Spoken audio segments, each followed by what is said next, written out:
or post your name and number to GB20 PO Box 8690 Derby DE1 9TT. Entrance must be 18 or over. Lines close at 4 p.m. on the 1st of May. Please check the closing time if listening or watching on demand. Good luck. You want to know what's really going on in the corridors of power? Labour don't know what to do with you half the time, and that makes you quite lethal in the chamber. Get behind the headlines with Chopper's Political Podcast. Join me, Christopher Hope, as I sit down with the great and the good of British politics. We'll see where this ruling takes us. These are the stories shaping our nation. Chopper's Political Podcast, available now on all platforms. Listen in and stay ahead. Decisions made in Washington aren't just shaping America, they're shaping Britain too. From migration to global security, from crime to health. Whatever happens in the White House today will be felt in your town or city tomorrow. That's why The Late Show is live from Washington, D.C. Cutting through the politics to show you what it all means for Britain. The Late Show live every night at midnight. Only on GB News, Britain's news channel.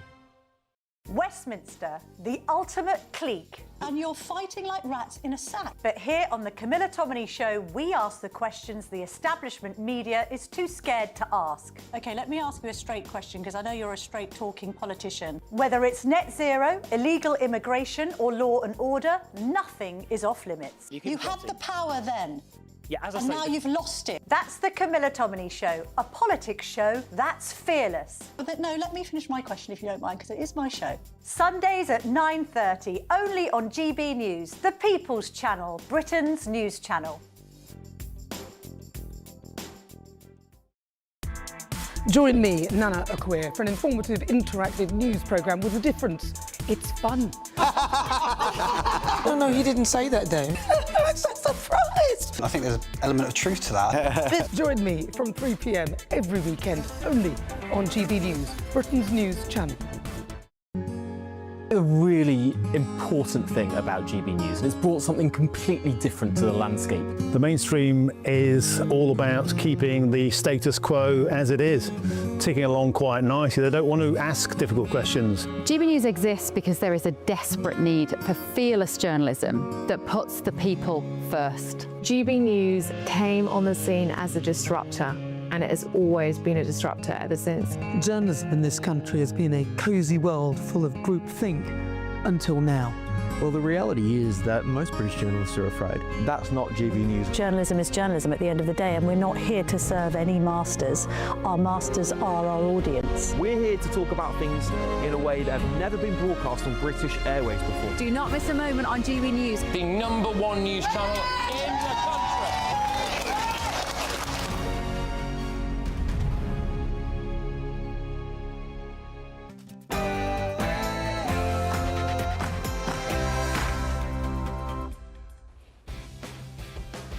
Very good evening, good morning, live from Washington DC. This is GB News with the stories shaping Britain and America. Peter Mandelson should never have been afforded the privilege of representing this country. Now, the Prime Minister claims that he was lied to. He wasn't lied to by this due diligence document. Starmer's Mandelson mess has just got worse. The Prime Minister was warned, we now know, that his appointment of Peter Mandelson as an American ambassador posed a reputational risk. Isn't it worse than that? Plus, I see very little prospect of the relationship between Starmer and Trump improving.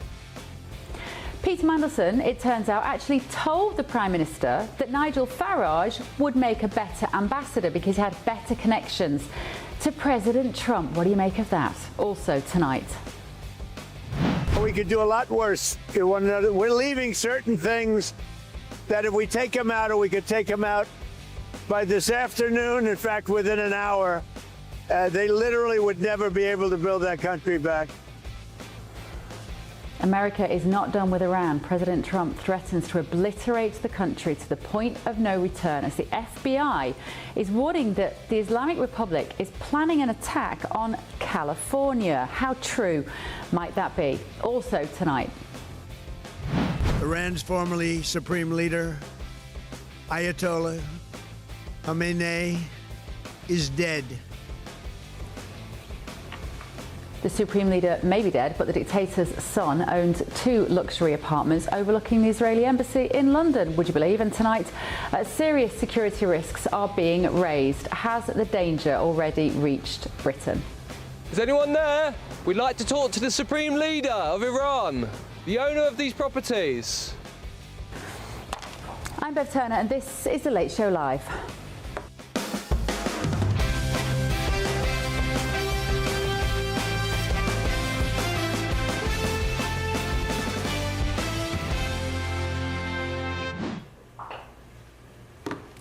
Very good evening. I am straight off the plane from London. I'm on UK time tonight, so let's hope we can push on through. We got 3 hours, lucky you. Joining me this evening in Washington is my panel of Democratic strategist Richard Goodstein and the Executive Director of Unleash Prosperity, Tim Dozier. Good evening, gentlemen. Good to see you both. And in London, political commentator Claire Muldoon as well. Claire, always a pleasure to have your wisdom and brilliance with us. Lovely to see you. Right, thank you at home as well this evening. Get in touch with me, gbnews.com/your say. Before we move on to our main news this evening, just want to bring you a breaking update on the situation in Iran.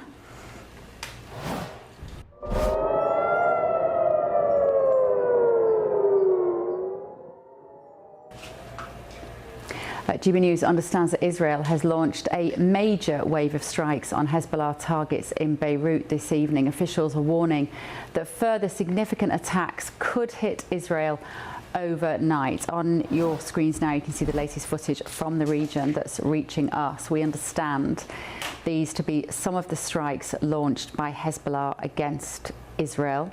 Reports that 100 rockets, 100 were launched in a single barrage on Israel. The Israeli Defense Forces have tonight also said they will forcibly respond against any threat posed to the state of Israel and will not tolerate any harm to civilians. Iran's President Mahmoud Pezeshkian is demanding reparations as part of any future deal to end the war with the United States and Israel. We'll bring you every major development as it happens tonight, so do stay with us. Moving on to our other news this evening. It's been revealed that the Prime Minister was warned that Peter Mandelson's appointment as US Ambassador posed a reputational risk over his links to Jeffrey Epstein. We also now know that in a vetting document passed to Sir Keir Starmer before Lord Mandelson's appointment, he was made aware that the relationship between the former US Ambassador and Epstein continued until the end of 2011. Now, this is what the Chancellor of the Duchy of Lancaster, Darren Jones, told the House of Commons a short time ago. Peter Mandelson should never have been afforded the privilege of representing this country. And I reiterate for the House that the Prime Minister deeply regrets taking him at his word. It was a mistake to do so. There was also another interesting find in the Mandelson files released today, which seems to have gone unnoticed. Lord Mandelson suggested the Prime Minister should use Nigel Farage as a way to, quote, better connections with the Trump administration, adding, you can't ignore him, said Mandelson. He's an elected member of Parliament. He's a public figure. He's a bridgehead both to President Trump and to Elon Musk and others. National interest is served in all sorts of weird and wonderful ways. So let me turn to my panel here to see what you make of that, Tim. I realise in these files that these are sort of like our Epstein files at the moment. These coming out now. We're going to get some documents at a time when we're trying to read into every line. What does it tell us? What does it tell us? What does it tell us about the characters in this story? But Mandelson doesn't strike me as the kind of guy that would be suggesting Nigel Farage had the plum job that he wanted here in America. But he was right to say that Nigel would have much better connections to Trump. It's the most logic that I can actually think of, and he's absolutely right. That would have been, in logic and in practice, the right call for an ambassador to the U.S. Now, what I will say is this. It is interesting that Starmer just kind of appointed Mandelson because it wasn't really, Epstein wasn't an issue. And so I think that he's got kind of caught with his, this may be crude, but caught with his pants down. And now he's in a position of, well, we have to take this very seriously. We are taking this very seriously, but now this comes out that he wasn't taking it very seriously until people are calling for it. So I think he's in a really bad position right now, and I think that's good for the Tories and for reform. You see, everybody knew he was kind of going to be in the Epstein files in some way, Peter Mandelson. Everybody knew that. His nickname was the Prince of Darkness. Even before the Epstein files, he was known as being a slug in the world of Westminster, and he would sort of slither around and creep out from under rocks, and he'd lose a job and he'd pop up somewhere else and get another job. It's such a strange appointment for Starmer in the first place. What does it tell us about his judgment, Richard? I mean, I'm no apologist for Mandelson, until the PM explains exactly how he factored the reputational risk in. He's got real explaining to do. You do have to give Mandelson some credit, though, for pointing to Farage and saying, I don't think he was saying he should have my job, but he should be some link. I mean, and you can imagine why Starmer would be hesitant to do that, right? It would be as if a Democratic president would appoint, J.D. Vance in the next administration to be the ambassador to the UK. That's unthinkable. You want somebody whose loyalty is unquestioned. But give Mandelson credit for saying Farage is an asset. We should use him somehow. And the thing is, knowing Nigel Farage a little bit, I genuinely think this is one of those situations where, Clement, bring you in, Claire, I think Nigel would have put party politics aside if Starmer had come to him and said, look, you're mates with Trump. You can open doors for us here. You can get deals across the line. You can help all the soft power, which is so important in this town. You can do all that and come along and get involved. I think Nigel would have said fine, and I don't think that if he'd done that, Nigel would have made it into anything. Nigel wouldn't have made political capital out of that, is what I'm saying. What do you think? Yeah, well, I agree with you. I think the whole thing about Peter Mandelson just brings into question again the leadership qualities of the Prime Minister of this country. And to be quite honest with you, Bev, they are really lost in the ocean. They're not even anywhere near leaving the feet of Dover at the moment. He can't run a bath. And this is just testament to his lack of leadership skills and his lack of ability to judge the situation, judge the people he wants in power, judge the people he wants to be with him. My goodness me, he's even got the trades union chief of the fire union at the moment wanting to withdraw the money that they give Labour. He's got Jeremy Corbyn saying he's made a mistake and he ought to go. And he's saying that even Kemi Badenoch, which isn't surprising, being leader of the opposition at the moment. But with the way the reform polls are going in this country, Bev, we wonder if Farage might have been a good ambassador to the US from the UK. But also, and you're so right, but also it kind of brings into question Starmer's judgment because, keep your friends close, but keep your enemies closer. He could have put Nigel working between here and DC and London. Worked with him, not in a, There's a myriad of reasons. I mean, his judgment is just completely and utterly off the dial, Bev. I mean, it really is on everything. How many flip-flop U-turns has he had so far? 14, 15? Oh, his inability to, launch the UK support to our ally of the United States, and he had to wait until Blair even told him to do that. I've never even agreed with Blair in my life until then. It's just shocking. It's beyond the pale now. It really, really is. Yeah, let's talk to Reform UK MP for Romford, Andrew Rosendale. Andrew, good evening. Thank you for joining us. So what would Nigel have done if Starmer had picked up the phone and said, look, I can't give you the ambassador's job necessarily. That might be a step too far, but we want you involved in this relationship. Come and get involved. We bring you to the table. This is in the best interests of the country. How would Nigel have handled that sort of proposal? So, good evening, Bev. Good to be on your show. Hi. I think that Nigel would do anything in the interests of the United Kingdom. He's a man that believes in this country. And if the Prime Minister of whichever colour had asked him to serve or to do something in the interest of Britain, I think he'd have done it. I think the biggest missed opportunity was by Boris Johnson. Boris could have made Nigel the ambassador to Washington after the 2019 general election in the first term of Donald Trump. That would have been a great move at the time. I think now Nigel's focused on rescuing this country here domestically. And I think with a general election coming up in the next 2 to 3 years, I think Nigel's job now is to make sure that we rescue Britain from this Labour government. And I think the next job is not ambassador to the United States, it's actually Prime Minister. That's the job I want to see Nigel get. Well, we're looking at the front page of all the papers today, where you are in the UK, and it's all this story about Mandelson and Starmer. PM was warned of reputational risk. Mandelson was shown secret files. Mandelson papers, Starmer did ignore Epstein warnings. This is bad for Starmer. And actually, all credit to Kemi Badenoch for a second, because it was Kemi Badenoch who said, I want to see all of the correspondence that got that man that we're looking at there in that building where he stood at the moment. That's the ambassador's house in Washington, D.C. That is the official residence. It's Kemi Badenoch, isn't it, Andrew, who's asked for this to be shown. She can take some credit for the fact that we're looking at this. No, I think it's absolutely right that she asked for that, and it's right that the Prime Minister has released these documents so we can analyse what's really gone on. And frankly, it's quite shocking that the Prime Minister of this country, who, by the way, if you remember, Bev, said that he wanted to clean up politics, is engulfed in one of the worst political scandals of this century.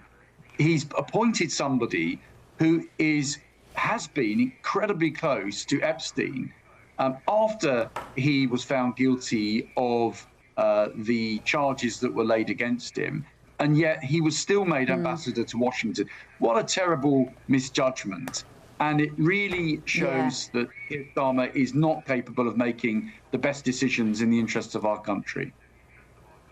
Yeah, and what do you think where will this go next? Like, will it be fatal for Starmer, this?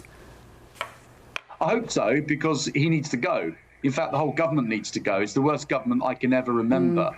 And I think that Keir Starmer has run out of time. I don't think he has the bandwidth to stay as Prime Minister for much longer. I think the Labour benches at the moment are carrying on with him because they want to get the 7th of May out of the way. When Labour has been crushed in those elections, I think his time is done. And I suspect they'll want a new leader to take them forward into the next election. But I don't think it's going to make any difference, Bev. I think the country's had it with Labour. It's been the most disastrous government. And I think that whatever happens, this will be the end of the Labour Party as a governing party for a very long time to come. OK, Andrew, great to see you. Thank you so much for staying up late with us. Reform UK MP for Romford, Andrew Rosendale there. Now let's talk let me know your thoughts at home at gbnews.com/your say. Don't switch off, but we've got to talk to Jonathan Liss. Jonathan, very good evening, good morning to you. Thank you so much for joining me. Oh, you're looking lovely there in your lovely fruity jumper. Thank you so much. How bad is this for Starmer? You know, it seemed like he escaped the Mandelson thing, the allegation, you know, having to step down. He sort of got away with part one. This is part two. Now we're seeing the documents that led to his appointment. How badly does this reflect on the Prime Minister? Bev, you know that I'm very happy to criticise Starmer. I think he's done something wrong. I would not have made this appointment myself, but I can understand why some people were urging it, because you have a snake in the White House and you need a snake to be able to deal with him. And Mandelson, my God, he may be many things. He's certainly a snake. And so that was the thinking in the Labour Party. Obviously, they can't say that because they don't want to offend Donald Trump. I have no such qualms. And so that's why also the papers revealed that there was no concern in the White House about Mandelson's appointment either. Of course there wasn't. They loved the guy. And Trump worked very well with him for the reasons I just pointed out. Yeah, but I don't think he loved him. I think it's one of those appointments that, and actually I think it was, he definitely never, I don't think he ever expressed loving Mandelson at all. I just think it's one of those appointments Trump got on very well. And actually it's JD Vance who decides more than Trump, actually. Well, JD Vance and Peter Mandelson, I have it on good authority, they became quite good friends actually in Washington.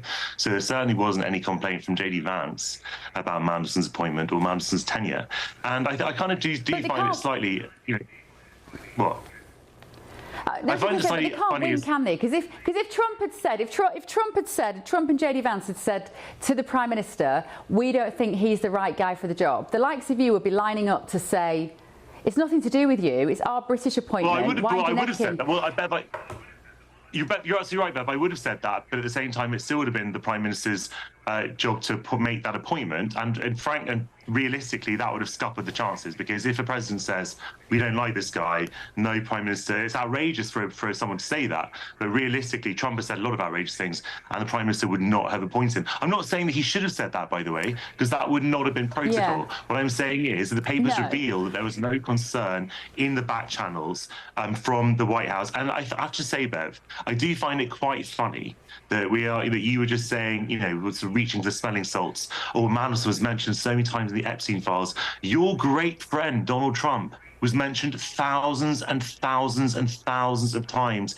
in the Epstein files. Where is the accountability for the people mentioned in the Epstein files? People with credible allegations made against them, including, again, Donald Trump, in the latest batch of Epstein files released at the weekend.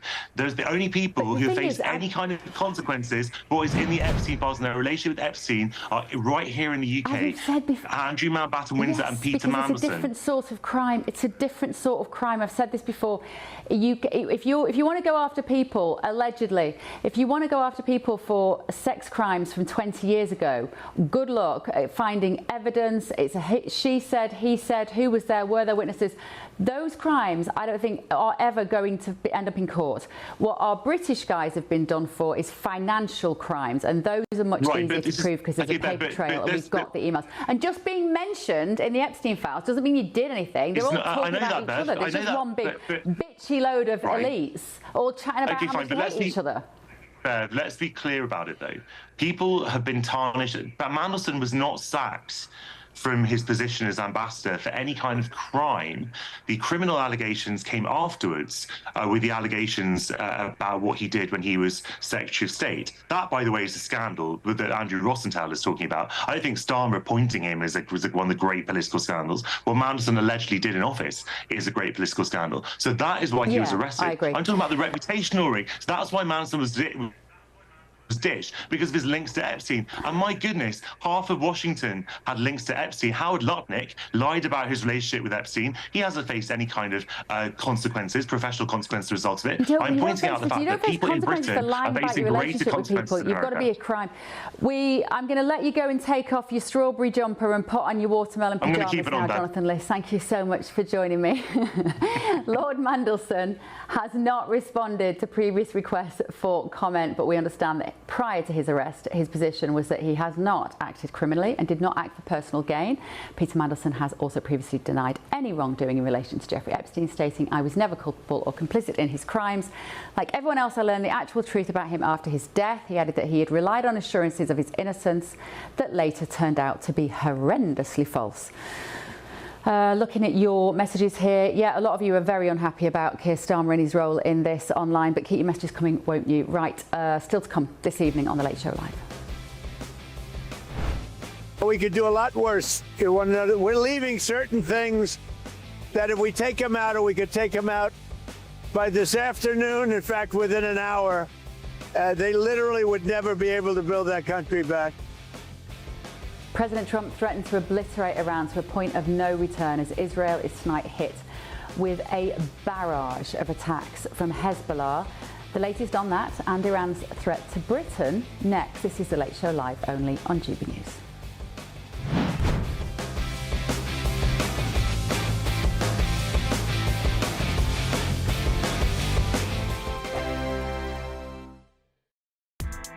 Join me, Nana Akwe, for an informative, interactive news programme with a difference.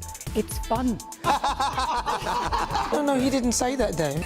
I'm so surprised. I think there's an element of truth to that. Join me from 3 p.m. every weekend, only on GB News, Britain's news channel. Hi, I'm Michelle Dewberry, and my show is your opportunity to cut through all the noise and dive in headfirst to some robust debates. Ideas clash. Situation, isn't it? No, because the failure is you're deliberately avoiding my point. Nothing's held back. And if you think this is the end of it, wait for more. And we do not shy away from the difficult stuff. Sometimes I want to shake people and say, if only you understood. So join me on Jubes & Co. weeknights at 6 p.m. only on GB News, Britain's news channel. Mornings don't have to be tiresome, especially if you have the right company.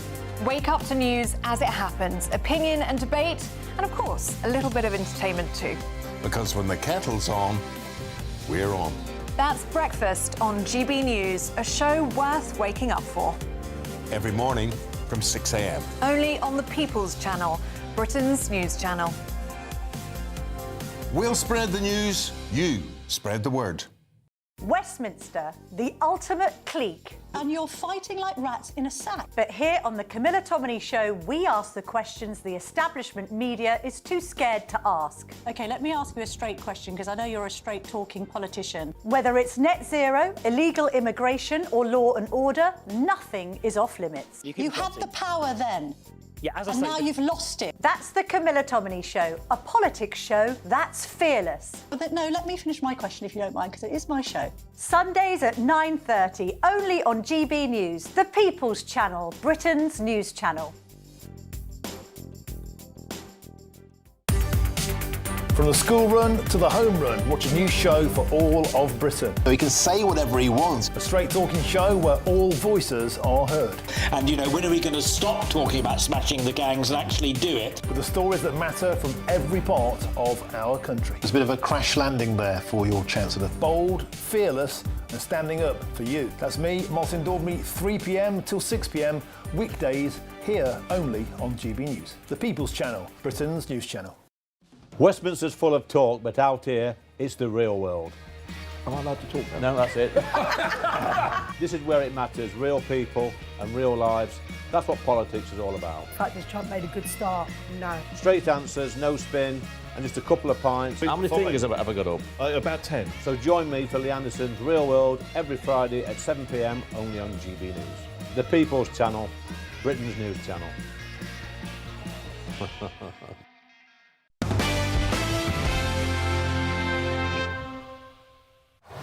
You said it would be over soon. Are you thinking this week it will be over? No, Are you talking but soon. about days? I think soon. Okay, and with respect Very soon. Look, everything they have is gone, including their leadership. Welcome back to The Late Show Live. President Trump has today issued yet another stark threat to Iran. Have a listen.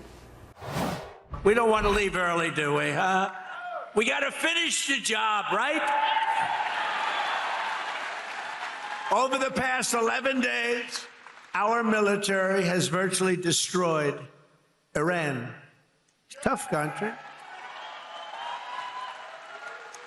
Their Air Force is gone, totally gone. That took the better part of about 3 hours. They no longer have radar. They don't have anti-aircraft equipment. They don't have anything. Their missiles are down 90%. Their drones are down 85%. We're blowing up the factories where they're made left and right. And frankly, nobody has ever seen anything like it. And also today, dozens of countries have agreed to release a record amount of oil from their emergency reserves to try to tackle supply shortages and soaring prices. All 32 of the International Energy Agency's members, including the UK, the US and many of the world's richest nations, will release 400 million barrels to combat what the group said were challenges unprecedented in scale. So joining me in Washington to elaborate upon this is geopolitical expert Kate Jones. Kate, thank you so much for joining me. What a pleasure. Right, what's going to happen to our oil situation now, Kate? It looks bleak. Well, look, you have 20% of the world's oil that gets shipped through the Straits, and right now that's kind of cut off. So what it will happen, right now the markets are very, very twitchy, they're uncertain, and they are moving up and down with volatility based on geopolitics, not reality. So the reality is uncertain, and the expectation was with such a big announcement that a positive reaction would happen in the markets. It really didn't. The markets were not so sure because they don't see delivery times. And they're asking, well, okay, that's great. And what does it mean? What's the reality on the ground going to be when we see that supply come in? And when they say about the delivery times, does that all depend on the safety of the Straits of Hormuz or not? No, these are not reserves. Entirely. These are reserves. It's just that no one announced yet any kind of methodology behind the release of reserves. So these are strategic reserves held by these countries. Where are they? Well, around the world. I mean, Japan was, I think, the first one to jump in, the United States. So the strategic reserves will be tapped into. Right. And it is the most significant amount of strategic reserve ever said to be released. And just to explain to me, because as you can see, this is clearly not my area of expertise, and thank God you're here. Somebody says oil reserves to me, I tend to zone out. But these are reserves that countries would have. We've just said the UK is included in there. We keep them in storage for what? To influence price on the markets, even in times of peace, in terms of trading the price of them, or is it specifically for emergency situations? It should be used in case of emergency. I mean, that's a better way to do it. Right. Sometimes it gets used politically. Sometimes it gets used to calm inflation for a little bit. I think the president has been very vocal about the U.S. reserves and replenishing them at a time when the market priced at a very low price. So I mean, that would be the enviable way to approach it. So the fact that the markets didn't respond in the way that we might think they would positively, what does that tell us about their faith in the president? Well, so far they've been very consistently responding to announcements from the president positively, very consistently. But it's now day 11, and they're looking at when will this be over? When will the last drone strike? When will be at 0 missiles? And questions about when this ends. So they're looking long and uncertain. And I think at some point we'll probably start getting more information back. It takes about a week to do a National Geospatial Agency to do an assessment. Okay. So the military, U.S. military, will be getting data back, preliminary data, but it takes about a week to really know how things are. In times like this, we're listening to politicians talk, and of course Trump is the king of the superlative, isn't he? And everything is always the best or the biggest and whatever. And that can be very reassuring for a population, but I guess that sort of language is maybe what unsettles the markets, because they're not sure how authentic or how genuine he's being when he's saying, we're going to have this done, it's nearly finished. I was looking at a headline, he's basically announcing the end of the war. But in a way, what does the end of the war look like? That is not a line in the sand that can be drawn easily. So I think they are also reacting to certain fundamentals. Like, actually, the macro data was really good in the U.S. markets. Okay. So, benign inflation, equity markets are doing great. Yeah. So there's this underlying data that's pretty good. So when the president comes out, and you're right, he does have an exaggerated posture. Well, they're kind of used to it. Yeah. So there's that. But they also listen to things like extremely carefully. I mean, they're like newsies. Yeah. The markets are listening to every signal that comes out, and whether it's a small release on, understanding that somebody was injured, all the way to the DFC coming out. Saying that they would protect ships, and Kane coming and saying when it is clear and safe to do so. And what I'm sort of interested in at the moment, when you say that the markets are doing well, why is that? Is that because war makes some people a lot of money? No, not at all. Really? It really It's not isn't. a military-industrial complex situation where if you've got stocks and shares in bombs right now, you're laughing, aren't you? Well, if you have traded correctly, yes, and if you haven't, no. If you sell at the wrong time, you're losing. So why are the markets doing so well at this time? So I think the fundamentals are pretty good. That's why. I think that they're looking at the fundamentals, and they're waiting, and they're trading. They have been trading on geopolitical news rather than on realities, because they haven't been able to calculate it. Nobody knows when this ends. Okay. And I think we're seeing some uncertainty. Initially, when the first announcement was made, markets calmed a bit, but then when the announcement itself came, they didn't really react. So when you say the fundamentals are good, you mean inflation, interest rates, investments, employment rates, the bond market, those sort of economic CPI. fundamentals. So Trump presumably can claim some credit for having built that foundation before this all kicked off. Sure. Yeah, sure, and so can the markets themselves, you know, and the companies that have brought in good returns, and the easing of certain things has probably helped. Some of the cuts, and the 10-year yield is a really important number for U.S. because that relates to debt. So yeah, I think the fundamentals have been there. The big beautiful bill that we often talk about, right? We're looking at consumers doing a bit better in their pocket, and soon, because those tax cuts will be start to see in people's pay packets very soon, won't they? I think. Will. In the spring. They will. So, Yeah. so that's an important factor. Yeah. And just, I think, in terms of the markets, their behavior has been maybe a little exaggerated and panicky. And I think they're looking for something that says no more missile strikes, a reduction that's significant enough that the timelines look good. Okay, Kate, thank you. Well, there'll be no reduction in the missile strikes tonight. We're hearing that Israel is taking an absolute kicking this evening, as is Lebanon. Thank you, Kate Jones. Thank you so much. Fascinating. Moving on now, let's have a quick look at some of the other main news stories here in America. 3 brothers have been arrested in Norway linked to an explosion outside the American embassy in Oslo. Authorities believe the blast was caused by an improvised device placed at the building's entrance. It caused minor damage and no injuries were reported. The brothers, all in their 20s, are Norwegian citizens with links to Iraq. Elsewhere, a 35-year-old woman from Florida has been charged with attempted murder following a shooting at the home of pop star Rihanna. Ivana Lisette Ortiz is being held on bail, set at just under $200 million, and faces a possible life sentence. And entertainment news now, and a decade on from his death, George Michael is returning to screens as a previously unseen concert film from his Faith tour hits cinemas. Filmed over 2 nights, it will show the singer fresh from the release of his hit album.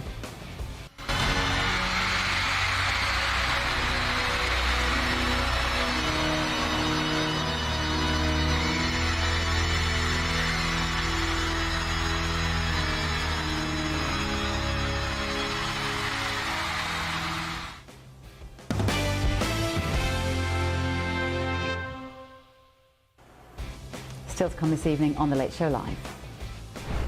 The best way forward for the regime and the world is a negotiated settlement with Iran where they give up their nuclear ambitions.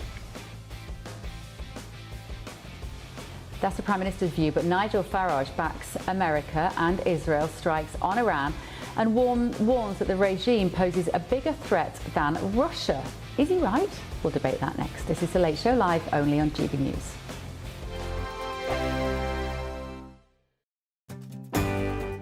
I'm Michael Portillo. This is GB News, the People's Channel, Britain's news channel. Westminster, the ultimate clique. And you're fighting like rats in a sack. But here on the Camilla Tominey Show, we ask the questions the establishment media is too scared to ask. OK, let me ask you a straight question, because I know you're a straight-talking politician. Whether it's net zero, illegal immigration or law and order, nothing is off limits. You had the power then. Yeah, as I and say, now you've lost it. That's the Camilla Tominey Show, a politics show that's fearless. But no, let me finish my question if you don't mind, because it is my show. Sundays at 9:30, only on GB News, the People's Channel, Britain's news channel. Britain deserves a newsroom that puts the facts and your voice first. Well, and that's what you get on GB News. Lively debates, lively conversation. And we're not afraid to hold power to account. And each other. So join me, Andrew Pierce. And me, Miriam Gates, for Britain's Newsroom, weekdays from 9:30 on GB News. Breaking news, live updates, stories that matter. From the heart of the GB Newsroom to every corner of Britain, with our team of dedicated journalists across the UK. GB News bulletins are there to deliver the latest news that matters to you. Bulletins on GB News, the People's Channel, Britain's news channel. At GB News, we love to hear from you, our loyal community. So drop us a line at gbnews.com/yoursay. There you can talk to each other and also to the presenters live on air. gbnews.com/yoursay, because GB News is your channel, Britain's news channel. Westminster's full of talk, but out here, it's the real world. Am I allowed to talk now? No, that's it. This is where it matters, real people and real lives. That's what politics is all about. In fact, has Trump made a good start? No. Straight answers, no spin, and just a couple of pints. How many fingers have I got up? About 10. So join me for Lee Anderson's Real World every Friday at 7 p.m. only on GB News. The People's Channel, Britain's news channel. From the school run to the home run, watch a new show for all of Britain. He can say whatever he wants. A straight-talking show where all voices are heard. And, you know, when are we going to stop talking about smashing the gangs and actually do it? With the stories that matter from every part of our country. There's a bit of a crash landing there for your Chancellor. Bold, fearless and standing up for you. That's me, Martin Daubney, 3 p.m. till 6 p.m, weekdays, here only on GB News. The People's Channel, Britain's news channel. I'm Stephen Dixon, and thanks for joining us on GB News, Britain's news channel.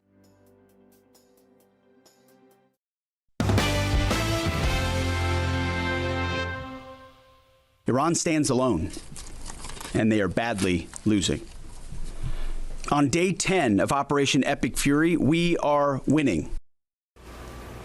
Pete Hegseth, their Secretary of War, that America is apparently winning. Now, Reform UK leader Nigel Farage has claimed that Iran poses a bigger threat to Britain than Russia. He was asked about the US and Israel strikes on the Islamic Republic, and the Reform UK leader told reporters that it will be worth it if the strikes stop Iran's nuclear programme, but added that Britain should not join the war, citing limited military capability, and said that Iran poses a genuine threat to the world. Well, is he right? Does Iran pose a bigger threat to the West than Russia? Joining me to discuss this is Editor-in-Chief at the Foreign Desk, Lisa Daftari, and political commentator Jonathan Liss, who was only on a few moments ago, and I told you to go and put your pyjamas on. I'm glad to see you haven't done that, Jonathan, and you've still got your strawberry jumper on. No one wants to see that. Now, Lisa, let me start with you, because, you know, I kind of know what Nigel was trying to do here, which is that people see Russia as the big bad guy always breathing down our neck, and Nigel's trying to explain to people Russia isn't always necessarily as dangerous to us as Iran might be, to explain why President Trump and Benjamin Netanyahu have taken this action. Just tell me what you think. Yeah, absolutely. And we do that often in political commentary, right? So I would compare the regime in Iran governing over the people of Iran. And I say, imagine if ISIS were governing over the United States, just to give people a side-by-side comparison, which is not always 100%, but it gives people an idea of how to really absorb these more nuanced foreign policy topics. With regards to Russia, like you said, people think of Russia or China as the boogeyman, and for good reason. They are not good and honest players on the global scene. But at the same time, Russia is sanctioned. They are busy over in Ukraine. They have been put on notice. They've met with Donald Trump many times. He just had a phone call with Putin the other day. We don't have that with Iran's regime. As a matter of fact, we are pummeling them right now, all areas. And what do? They threaten us further, and they're really a threat to the entire global community. It's not just the region, it's not just the Iranian people, it's not just the United States and Israel. It's an entire globe that's at risk here. Jonathan, what do you think about that? Russia, as Lisa was just saying there, is always the bogeyman. Russia is the person that the papers will say, these are our biggest threat. It serves all sorts of purposes geopolitically to think that, and of course they are a threat. But where do they sit in relation to Iran? That's the important part then. It's not an imagination. Russia has declared war on its neighbour. By the way, Iran hasn't done that. And Russia has threatened the Baltic. I'm sorry, I feel like I'm losing my mind here. Iran has retaliated to strikes that were preemptive against Iran. I'm not having a revisionism of history, okay? Iran has retaliated. I'm not saying it's good. I'm not saying I approve of bombing the Burj Al Arab. What I am saying is that Iran did not start this. We can go back to basics here. Israel and the United States started this, just as they started it a few months ago when they targeted the nuclear facility. So Iran has not waged any kind of belligerence. And I have to say that experts on this, the International Atomic Energy Authority, has said that Iran did not have a viable nuclear weapon. Rafael Grossi, the United Nations Chief Atomic Inspector, said that Iran did not have a weapon. Who are we supposed to believe on this exactly? Even Tulsi Gabbard, when she was giving evidence a few months ago, said that Iran didn't pose a credible threat. And yet somehow Iranian school children are being bombed off the face of the earth. Nothing to do with the nuclear threat either. Oh, wow. Jonathan, Okay. wait, go on, Lisa, come on in. We need to go back in history and have a very, very comprehensive history lesson here, Jonathan, with all due respect. 1979, this regime came into play. From day one, death to America, burning American flags, taking Americans hostage, and then from there decided to fund its proxies, Hezbollah, Hamas, the Houthis. So many American service members killed in the region. Also, they're operating in our hemisphere. They have American blood on their hands. They have European blood on their hands. You're saying that we started this. We are ending this. We did not start this. They started this when they declared war against the big Satan, which is the United States, and the little Satan, which is Israel, and then did everything in their power, put every dollar that they had, every resource that they had to launch that war against the West. That is why, don't take it from me, take it from the Iranian people who came out onto the streets, 30 to 50, if not more, thousands of them, It was about the cost massacred of living. by their own. Listen, the Iranian people, one moment, just let me make my last and very strongest point here, is that the Iranian people asked for military intervention on their soil. They are now rejoicing over Bibi and Trump's war. I'm an Iranian. It's outrageous. And I am in touch with, in my language, in my native language, I am in touch with Iranian people on a daily basis. The internet is cut out, but they still manage to get some messages to me sporadically throughout the day, throughout the 12 days of this war. And you could not be further from the truth. You are robbing an entire generation of Iranians of a brighter future. You are not going to liberate people with bombs. You never have. You are telling lies. Go on, Lisa. Look, you would Go on, Jonathan. Go on, Jonathan. Come here. You would not accept bombs falling on your house, on your family, on your neighborhood, even if you hated the government. I guarantee you wouldn't like it. Why are they different from us? They are human beings. They asked for this war. So they like bombs falling on them. The 165 schoolgirls who were just sort of blown off the face of the earth. Are you speaking on your behalf or on the Iranian people's behalf? About it. Of course they weren't. No one wants this war. Who are you speaking for? Who are you speaking for? The US doesn't want this. The United States population doesn't want it. The British population doesn't want it. It's getting less and less popular. Popular. You're just wrong. You're wrong. If you're speaking on your own behalf, you're not in touch with 90 million Iranians. You might be in touch with some dissidents who don't like it, but you don't touch everyone. You cannot claim to represent Iranians with these points of view. You are wrong. You are absolutely wrong. They were upset. Let me say one more thing. The Iranian people, where people said, "Do you like to be bombed off the face of the earth?" We'll see who says yes and who says no. And then if they say yes, then I'll defer to that judgment. One moment. Majority of 90 million people in Iran do not want this regime and are viewing this war as a rescue mission.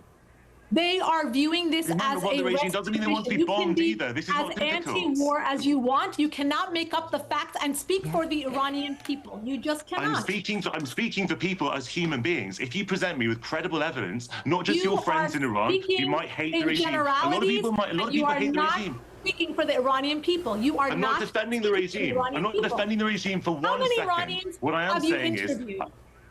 I'm saying that there is a difference. Tell me I'm how saying many. that there is a difference. Tell me how many. You haven't interviewed 90 million. Of course, there are some Iranians who are. There might be some Iranians who are in favour. Of course, there might be. And of course, there are a lot of Iranians. Why were they coming out onto the streets in protest, sacrificing their lives? Again, 30 to 50,000, if not more of them, massacred in wholesale fashion with military-grade weapons. Why were they coming out onto the streets? Because they don't want war. Because they don't. Why are you acting? Why are you acting as though I'm sort of here to defend the Iranian regime? I think it's a despicable regime. That doesn't mean that.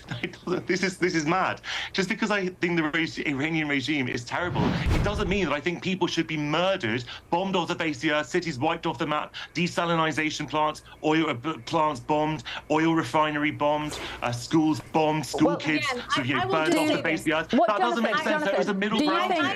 You can say the Iranian regime is bad. Just sorry, Lisa, hang on.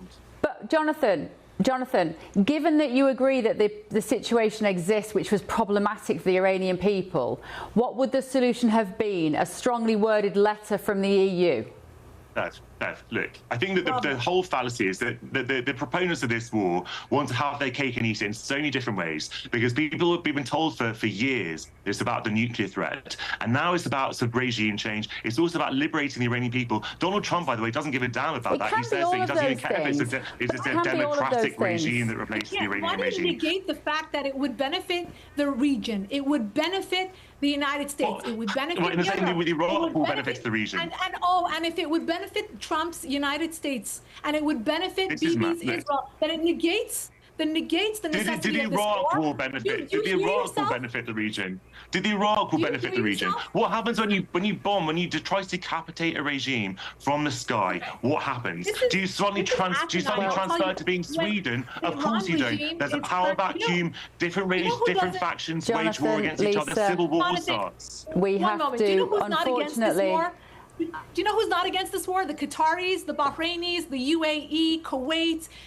Should I go on? They're not against this war. And you know what? The Iran regime is indiscriminately firing at civilian targets into those countries. I'm not defending the regime for 1 second. If you want to be on the level of the regime, then that says everything you need to know. If the United States wants to be on the same level as Iran, that says a lot for the United States. I think it is now time for your pajamas, Jonathan. Doing a big disservice to Jonathan. humanity with these talking points. That's all I will say.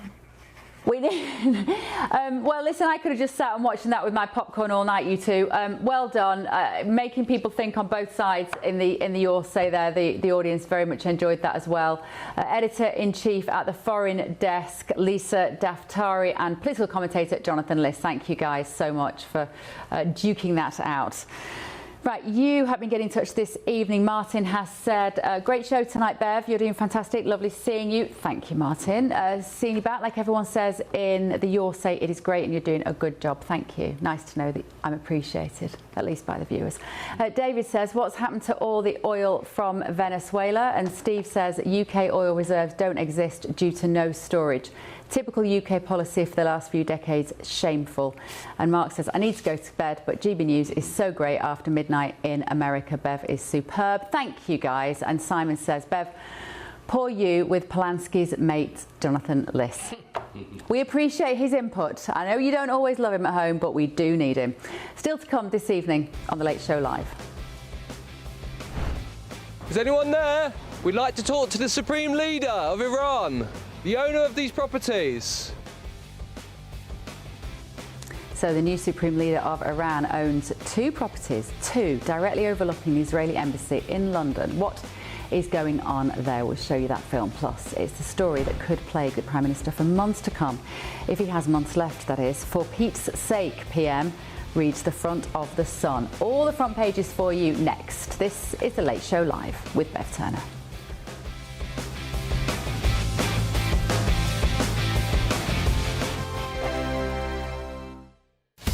Breaking news, live updates, stories that matter. From the heart of the GB newsroom to every corner of Britain, with our team of dedicated journalists across the UK. GB News bulletins are there to deliver the latest news that matters to you. Bulletins on GB News, the People's Channel, Britain's news channel.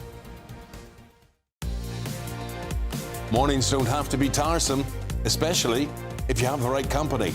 Wake up to news as it happens, opinion and debate, and of course, a little bit of entertainment too. Because when the kettle's on, we're on.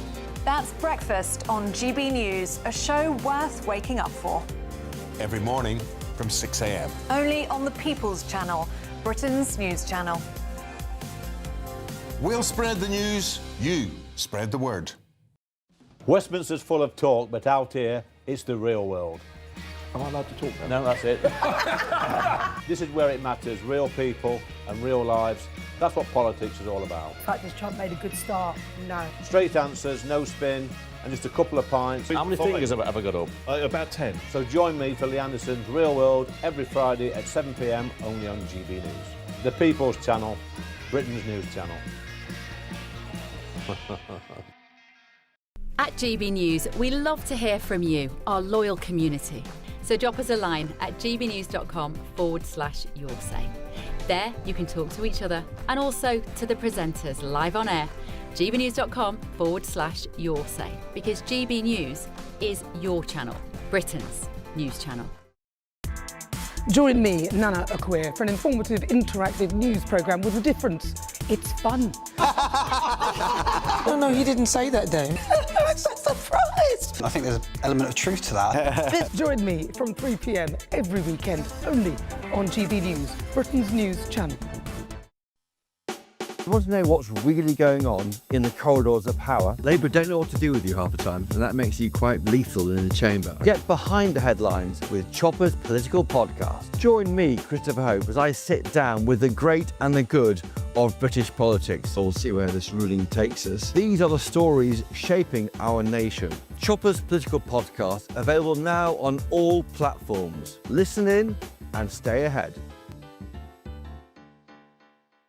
Hi, I'm Michelle Dewberry, and my show is your opportunity to cut through all the noise and dive in headfirst to some robust debates. Ideas clash. Situation, No, isn't it? no, Because the failure is you're deliberately avoiding my point. Nothing's held back, And if you think this is the end of it, wait for more. and we do not shy away from the difficult stuff. Sometimes I want to shake people and say, if only you understood. So join me on Jubes & Co. weeknights at 6 p.m. only on GB News, Britain's news channel.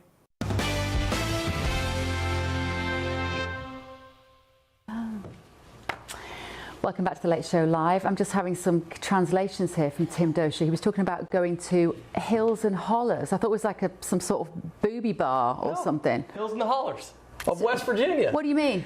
Look, Ben Leo and I are going to go out to the Hills and the Hollers of West Virginia. I'm going to teach him how to drink moonshine. You're talking about him drinking on air on New Year's Eve.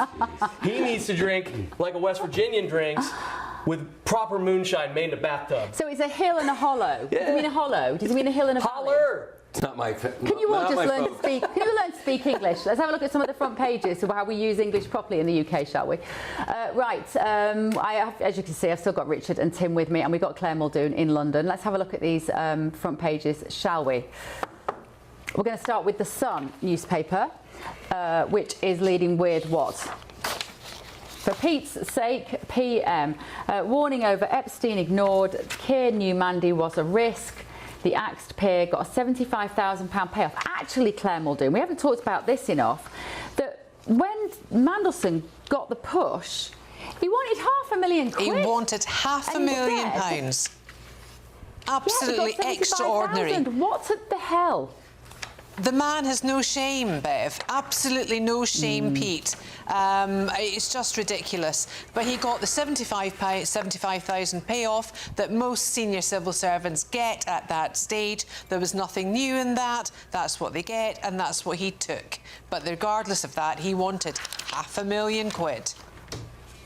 And you know what? They must have thought he had a possibility of getting it, Richard, if he's asking for £500,000. Did he think he had leverage? I mean, clearly he must have known what was standard practice, and to ask for this under the circumstances. Good point. He clearly had an angle. He obviously didn't play it very well if he ended up with 75. Yeah, but that is still, like, there's still quite a lot of money to go away with when you've been kicked out of your job because you're a disgrace. But it just shows the arrogance of the man. £75,000. But it also doesn't. Do you want him to talk badly about you, or do you want him to shut up? Is that what it is? Of course, that's what it is. I'm so naive. I mean, this is what it is when you leave somewhere under bad terms. You say, I want this amount of money, and I'll sign whatever, or I promise I won't say anything, and then they counter with something. Is that what it is, Claire? No, I think it's where the bodies are buried, and he's blackmailing them. Oh, it's arrogance. Mandelson has been at the back of the Labour Party since Tony Blair and Alistair Campbell were there, let's not forget. He knows where the bodies are buried. I get that. I take that point. However, I think he's got so much muck in his own backyard to clear up. I don't think he's interested in digging up any more bodies to add to that muck that's already there. It's just smacks of arrogance. It smacks of Mandelson. I mean, there was even talk, as you quite rightly said at the beginning, our politicians in Mandelson and indeed Andrew Mountbatten Windsor are being done for financial issues with Epstein. Nothing sexual at this stage. And that, you know, from what the Metropolitan Police are charging them with here. So that is a really good point, and I'm really pleased that you made that. It's really important that that is, you know, made front and foremost. But Mandelson, I'm just so pleased he's out. I just wish that he would pay up and go, and I wish Starmer would go with him. I really do. Yeah. Does it seem a bit quaint to you, Richard, this story? There's some Americans that said, oh, isn't it funny that the Prime Minister might have to step down just because he gave someone a job who wasn't qualified for the job? It's quaint. It'd be quaint if you're looking through the prism of what's happening in the U.S. Yeah. Again, a Secretary of Commerce who palled around with Epstein long after he was a convicted pedophile. Elon Musk, who was like almost a co-president, saying, when are your craziest parties? This was long after he was a convicted pedophile. That's what seems odd, and there was no price to be paid by those people, so it seems a little quaint in that regard. Do you get the idea, though, Tim, that basically rich people hang out with rich people and turn a blind eye to morally dubious relationships or sexual interactions, like 'twas ever thus? It was a problem until it wasn't a problem, and then it was a problem when it was a problem. And I think that that's just the power game. I mean, rich people are typically powerful, yeah, but I don't think Starmer was worried about it. Mandelson wasn't worried about it until they were, and then now they're trying to cover for it. Yeah, and nothing will change, ladies and gentlemen. Right, thank you, Tim. More to come in the next hour, including this. The mission is laser focused. Obliterate Iran's missiles and drones and facilities that produce them.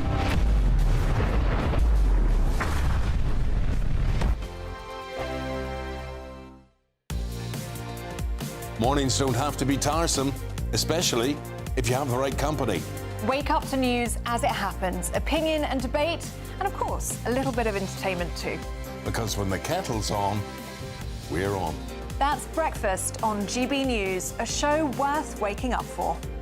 Every morning from 6 a.m. Only on the People's Channel, Britain's news channel. We'll spread the news, you spread the word. Hi, I'm Michelle Dewberry, and my show is your opportunity to cut through all the noise and dive in headfirst to some robust debates. Ideas clash. Situation, No, isn't it? Because the failure is you're deliberately avoiding my point. Nothing's held back, And if you think this is the end of it, wait for more. and we do not shy away from the difficult stuff. Sometimes I want to shake people and say, if only you understood. So join me on Jubes & Co. weeknights at 6 p.m. only on GB News, Britain's news channel. Join me, Nana Akwe, for an informative, interactive news programme with a difference. It's fun. No, he didn't say that, Dave. I'm so surprised. I think there's an element of truth to that. Join me from 3 p.m. every weekend, only on GB News, Britain's news channel. At GB News, we love to hear from you, our loyal community. So drop us a line at gbnews.com/yoursay. There you can talk to each other and also to the presenters live on air. gbnews.com/yoursay, because GB News is your channel, Britain's news channel. Westminster, the ultimate clique. And you're fighting like rats in a sack. But here on the Camilla Tominey Show, we ask the questions the establishment media is too scared to ask. OK, let me ask you a straight question, because I know you're a straight-talking politician. Whether it's net zero, illegal immigration or law and order, nothing is off limits. You had the power then. Yeah, as I And say, now you've lost it. That's the Camilla Tominey Show, a politics show that's fearless. But no, let me finish my question if you don't mind, because it is my show. Sundays at 9:30, only on GB News, the People's Channel, Britain's news channel. From the school run to the home run, watch a new show for all of Britain. He can say whatever he wants. A straight-talking show where all voices are heard.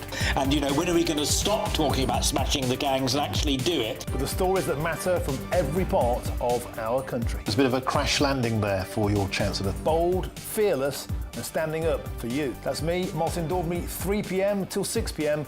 weekdays, here only on GB News. The People's Channel, Britain's news channel. I'm Tom Harwood. This is GB News, Britain's news channel.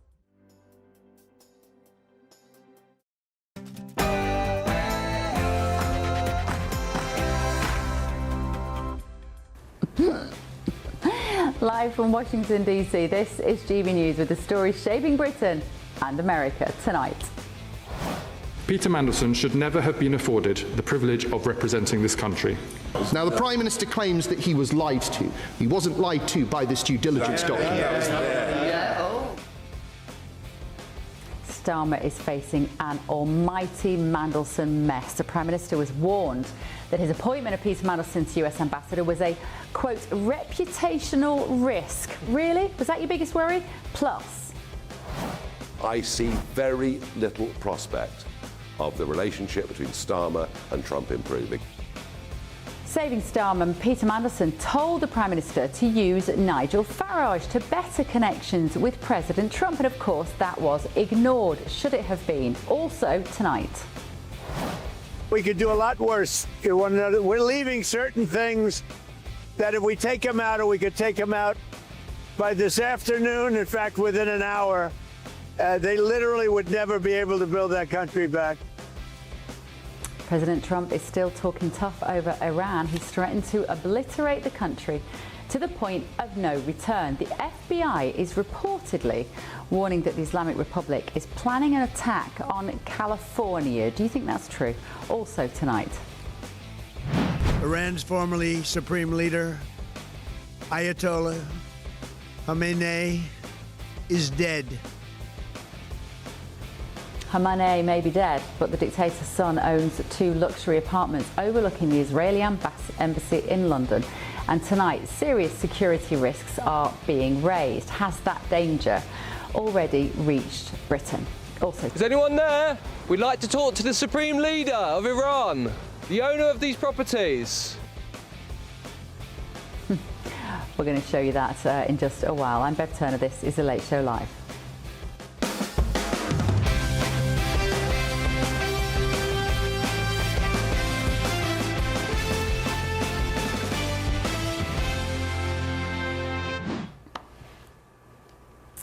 Remember, we have no adverts in this hour, and you get another hour. Aren't you lucky? No adverts in that either. Right, Tim Dosher and Richard Goodstein and Claire Muldoon are with me tonight. Thank you all for joining us. Before we move on to our main news this evening, just want to bring you a breaking update on the situation in Iran. GBNews understands that Israel has launched a major wave of strikes on Hezbollah targets in Beirut this evening, with officials warning further significant attacks could hit Israel overnight. We're going to have a quick look now, if we can, at the latest footage from the region that is reaching us. We understand that these are some of the strikes launched by Hezbollah against Israel. Just look at that. Apparently, there are reports that 100 rockets were launched in a single barrage. It looks like bonfire night, Tim, doesn't it? It's extraordinary. Israeli defense forces have tonight also said they will forcibly respond against any threat posed to the state of Israel and will not tolerate any harm to civilians. Meanwhile, Iran's President Masoud Pezeshkian is demanding reparations as part of any future deal to end the war with the United States and Israel. We'll bring you every major development as it happens tonight. Stay with us. But moving on to our other news this evening, it's been revealed that the Prime Minister was warned that Peter Mandelson's appointment as US Ambassador posed a reputational risk over his links to Jeffrey Epstein. So I presume that's a reputational risk, that's what Mandelson comes with, as opposed to that would become a risk for Starmer. Well, it has become a risk for Starmer. This is what the Chancellor of the Duchy of Lancaster, Darren Jones, told the House of Commons today. Peter Mandelson should never have been afforded the privilege of representing this country. And I reiterate for the House that the Prime Minister deeply regrets taking him at his word. It was a mistake to do so. In the documents, it also revealed that Lord Mandelson suggested that the Prime Minister should use Nigel Farage as a way to, quote, better connections with the Trump administration, adding, you can't ignore him. He's an elected member of Parliament. He's a public figure. He's a bridgehead, both to President Trump and to Elon Musk and others. National interest is served in all sorts of weird and wonderful ways. Let me go to my panel here then on this. Richard, should Nigel Farage have got brought into this situation between the UK and Washington? Obviously, it would have been tricky, given his politics and Starmer's. But Mandelson's no dummy.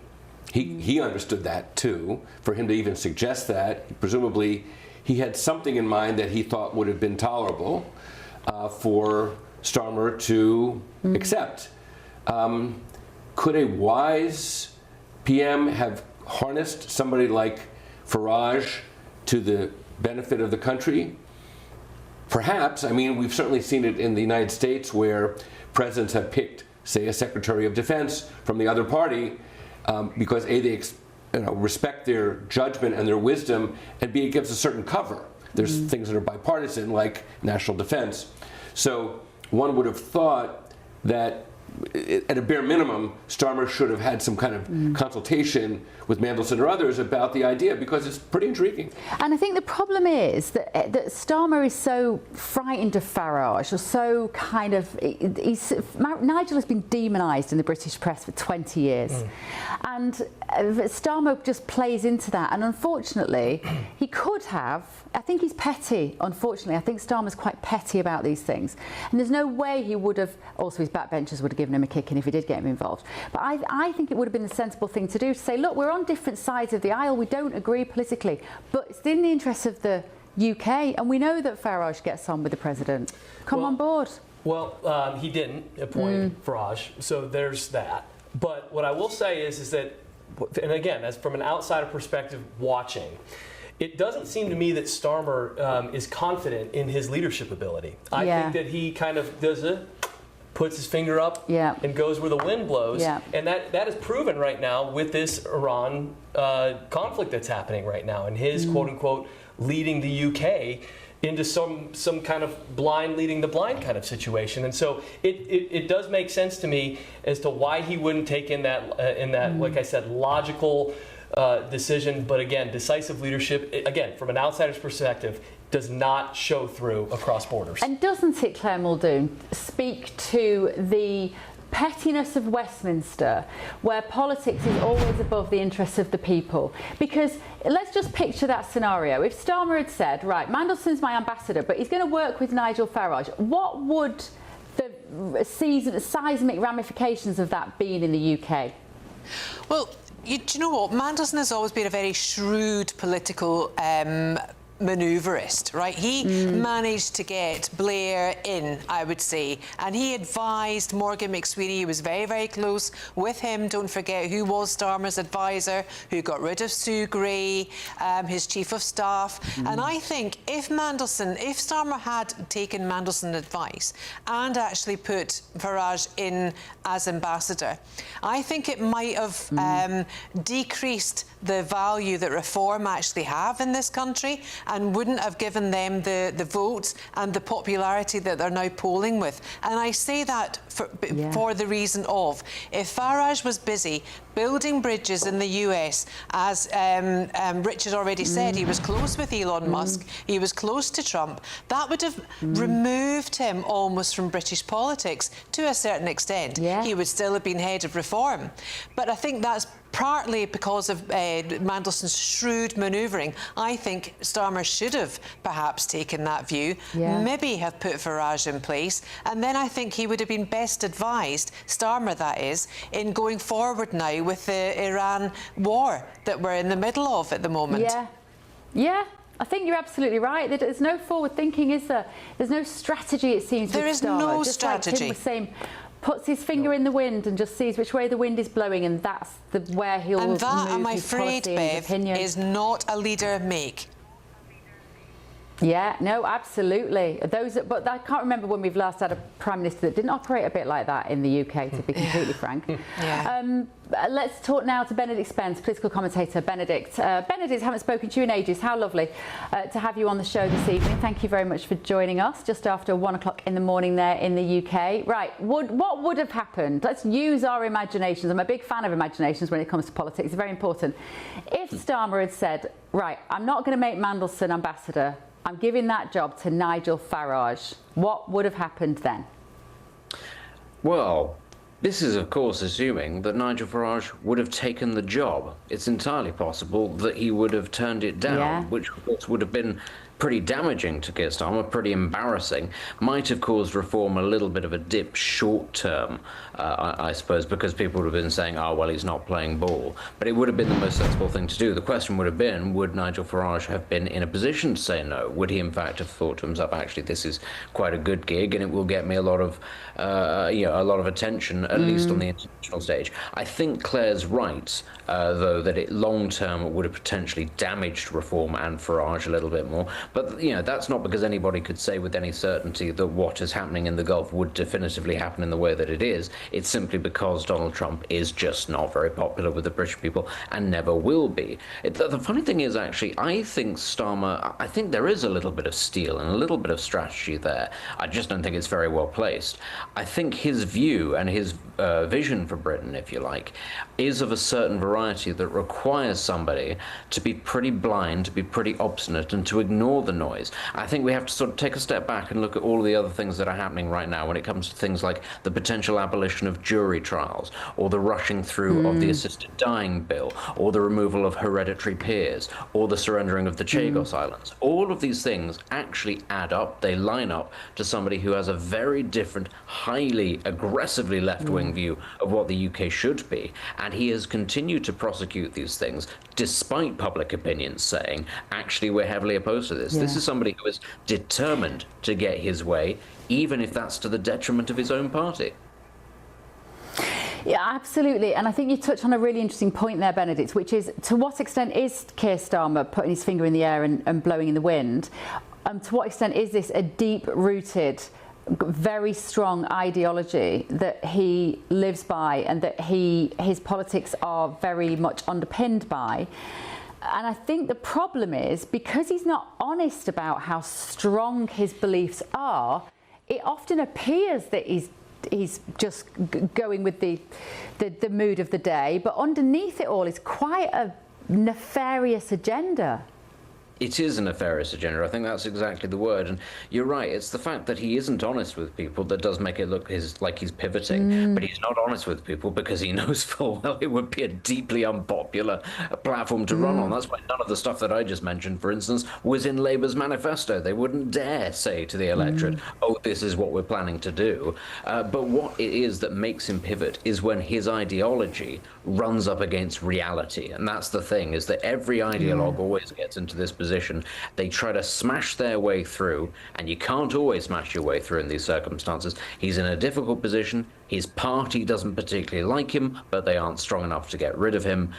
He keeps on hitting the buffers, which means that he has to slightly reverse and slightly alter. And, as your panelists say, that gives the impression, I think, of weakness. But underneath all of that, I think there is a steely determination. This is a man who knows he's got 3 years to enact real change, which many of your viewers will think is deeply damaging, and I happen to agree, but that's what he wants, and that's what he's going to focus on come hell or high water. Let's bring Claire in as well, Claire Muldoon, on this, because Claire, actually, just to give Starmer a little bit of credit here, because we've all given him a bit of a kick in it, right, is that his reluctance to get involved with this Middle Eastern war, following on the coattails, some would say, of President Trump, is actually what the majority of the British public want to hear from him, I think, isn't it? Is he not getting some credit back in the UK for not going all guns blazing, quite literally? Well, you see, the thing is, we can't actually get a poll on popularity at the moment of Starmer for his actions in supporting Trump for Iran.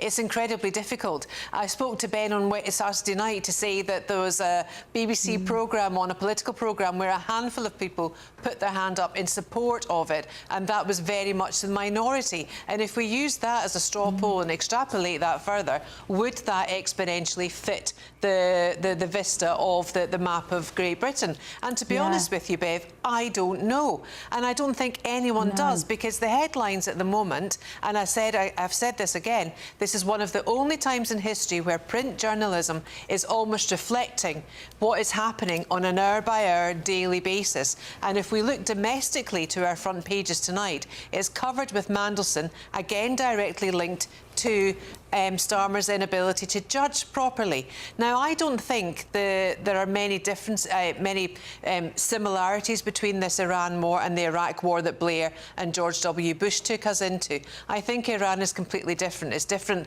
because of size of population, for instance. It's a different time of the world, economically, geopolitically, everything-wise. And I think, obviously, going into Iran, that Israel, I think, has planned for months, years, ad infinitum.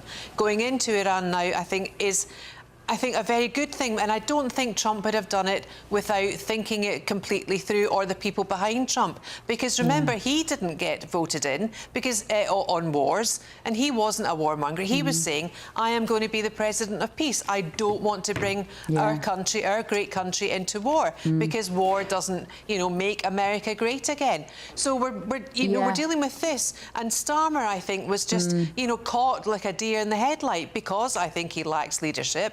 I think he clearly lacks judgment. He lacks all the virtues of a Prime Minister. And in fact, going back to a comment that you made earlier, I think the last British Prime Minister, love her or hate her, with any integrity, was indeed Margaret Thatcher. I wasn't sure if you were going to say Liz Truss then.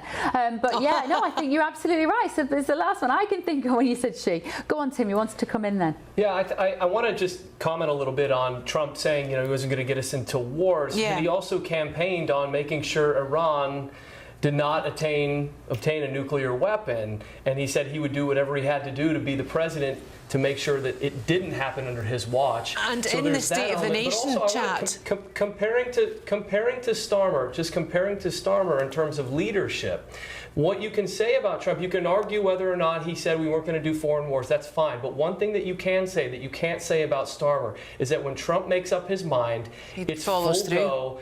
Get on board or get off, because the train is leaving the station. And that is the difference between President Trump leadership and Keir Starmer leadership, it looks like. Yeah, I mean, somebody's put a message on, sorry, Claire, just let me put this to Richard. Where is it? Somebody on our Your Say here was saying that actually Trump took out the Ayatollah on day one. Like, he had a plan and he went in and he did it. I'm sorry, I can't find the message. That is a success, surely. Well, it was Israel's plan. It was their intelligence that identified that the Ayatollah and all his henchmen were going to be having this above-ground meeting. I will say this in terms of Starmer's assessment of Trump.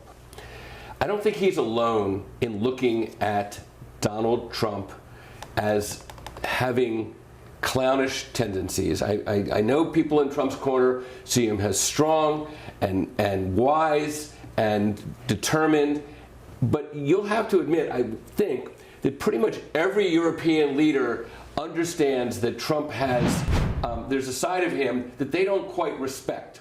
They wouldn't put their country's kind of future in his hands, because he's not particularly trustworthy in terms of standing up for them as opposed to interests of the U.S. So, I don't think, look, the war's not popular in the U.S., it's not popular in the U.K., I don't think it's popular most places outside of Israel. And I agree with the Iranian population, they want this regime gone. But I would just say, I wonder a month or 6 months from now whether Starmer will look back and say, it wasn't just putting my finger to the wind. I didn't really trust Donald Trump to carry this out, and I'm glad I didn't. So in the inbox, we've got Tammy saying, Bev, obviously nobody wants war, but we support Trump and we think we must join now the British military bases are being attacked. We support the war against terrorism. But then you've got Dennis saying, no, you're wrong, Bev. The people of the UK are very much in favour of the UK joining in good cases, such as getting rid of that terrible regime in Iran. What do you think, Benedict? Do you think we should be involved in a more aggressive way rather than just defensively? No, we shouldn't. And the morality actually goes out of the window. It's because we don't have the physical capacity to do so. And, this is when we talk at great length about the rectitude of intervention in the Middle East. The United Kingdom is not a major military power in the way that it used to be. And that is a result of deliberate policies, not just by the Labour government, but also by the Conservatives and by the coalition government before that. When you look at actually the military capacity that we had even 20 years ago and compare it to today, it's unbelievable. And the amount, and this is the thing, we are still spending the 5th largest amount of any major country in the world on our defence. The thing is, we set fire to it in terms of procurement. We are incredibly inefficient at how it is that we handle it.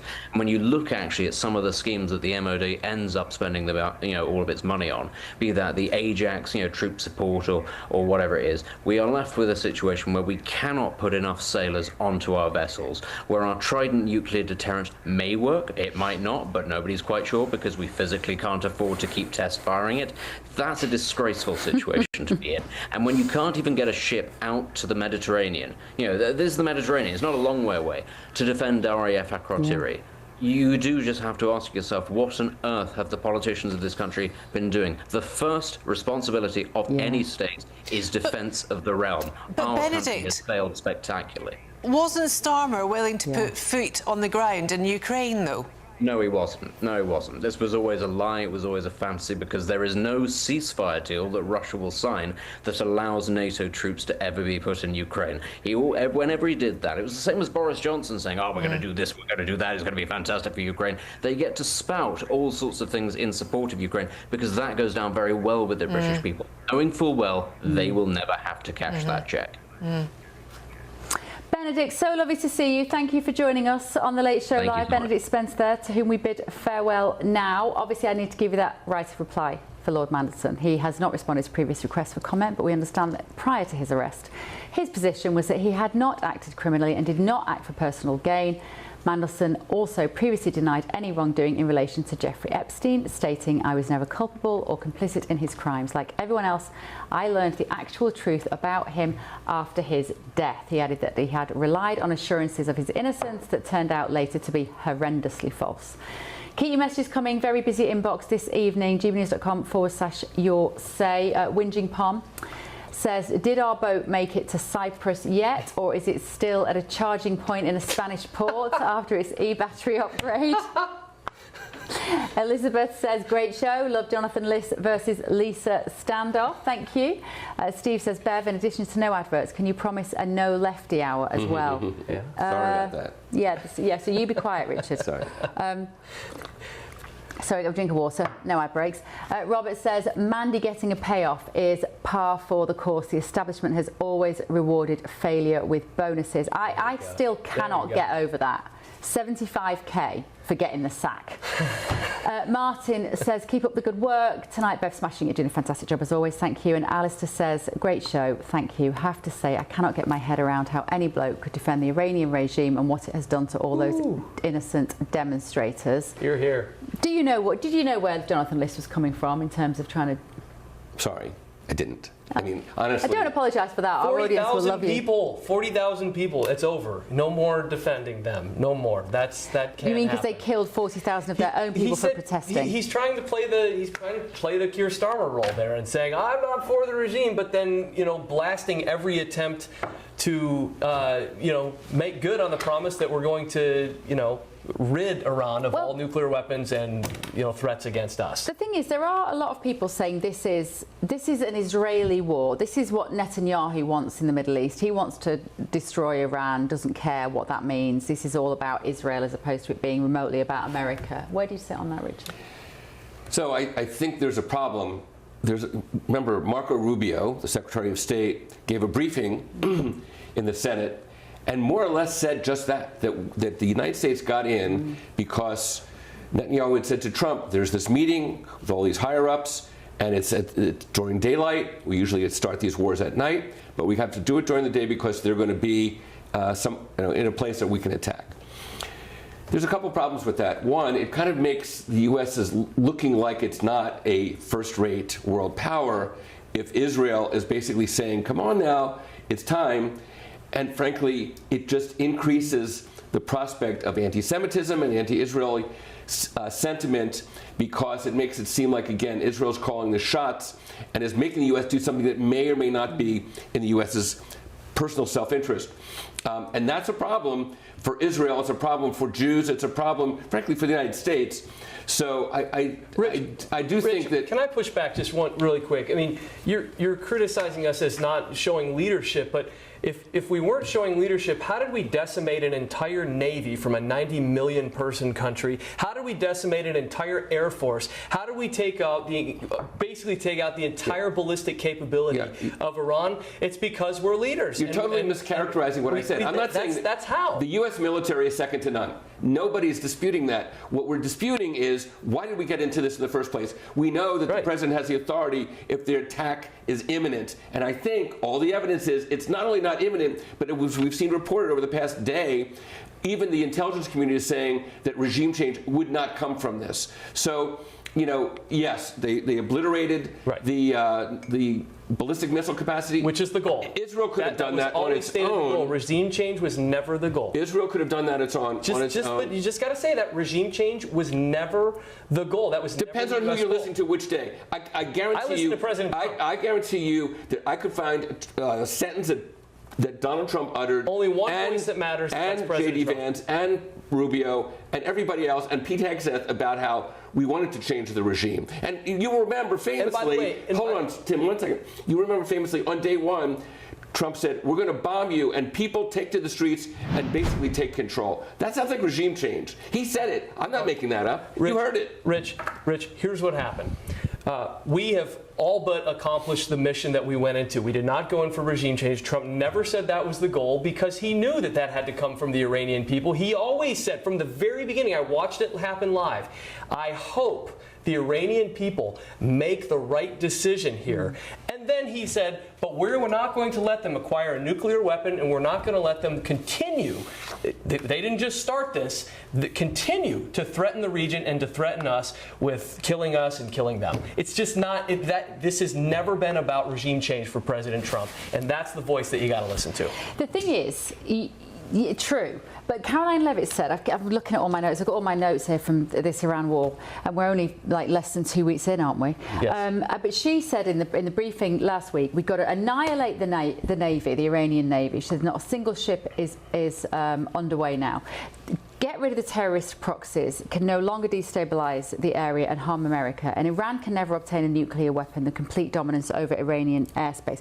That's all military success. Right. But whenever we talk like that about this region, you hear Iraq, Iraq, Iraq. There was no plan for the succession, and therefore the problem just became, you cut off the head of the snake and it grew back again. There was a plan. There was always a plan, and that was what we did. And that was why it was a problem, is because we regime changed and we nation built. And that is always going to be a problem. And that is the problem. And that's what Trump was avoiding. So okay, so you're saying... And by the way, this isn't Iraq. You got it. You cannot compare this to Iraq. No, I agree with you. I agree with you. I don't think you can. But in terms of Middle East countries that America bombs the living daylights out of and then leaves the people to pick up the pieces without a decent government structure in place. Libya, Syria. I mean, there's a long list. And Iraq, obviously, I think is kind of exhibit A, where, again, we're great at destroying things, not really great about building things up, and the people on the ground have to live with the consequences of that. Who did Libya and Syria? So you have all this factionalism. Who did Libya and Syria? that was Obama. That was your guy. I'm just saying that there was factionalism run amok. You got ISIS taking hold, and all those risks, it seems to me, are kind of very much there, regrettably, for the asking if this thing is not managed better than it appears that it will be. Yeah. I mean, again, the fact that all these Americans were stranded there, there's all these indications that this was done by a group of people. Trump had no history with this. J.D. Vance had no history, was against this. Hegseth clearly had no history with this kind of stuff. Rubio was on the Foreign Relations Committee, chairman. So, I mean, we weren't looking at kind of the people on the military side who were immersed in this. I think the decisions were made, and then it was like, military, knock yourselves out. And they've done a great job. And the thing that worries me above all else, Claire, if you're there, you can bring you in with this, is the fact that what do you get when you, sounds like the start of a joke, it's not, the punchline's bad, but what do you get when you take a load of Iranian people and you kill their relatives? You get a whole nother generation of people who hate America. You get a whole nother generation who will wish death to America and death to the West.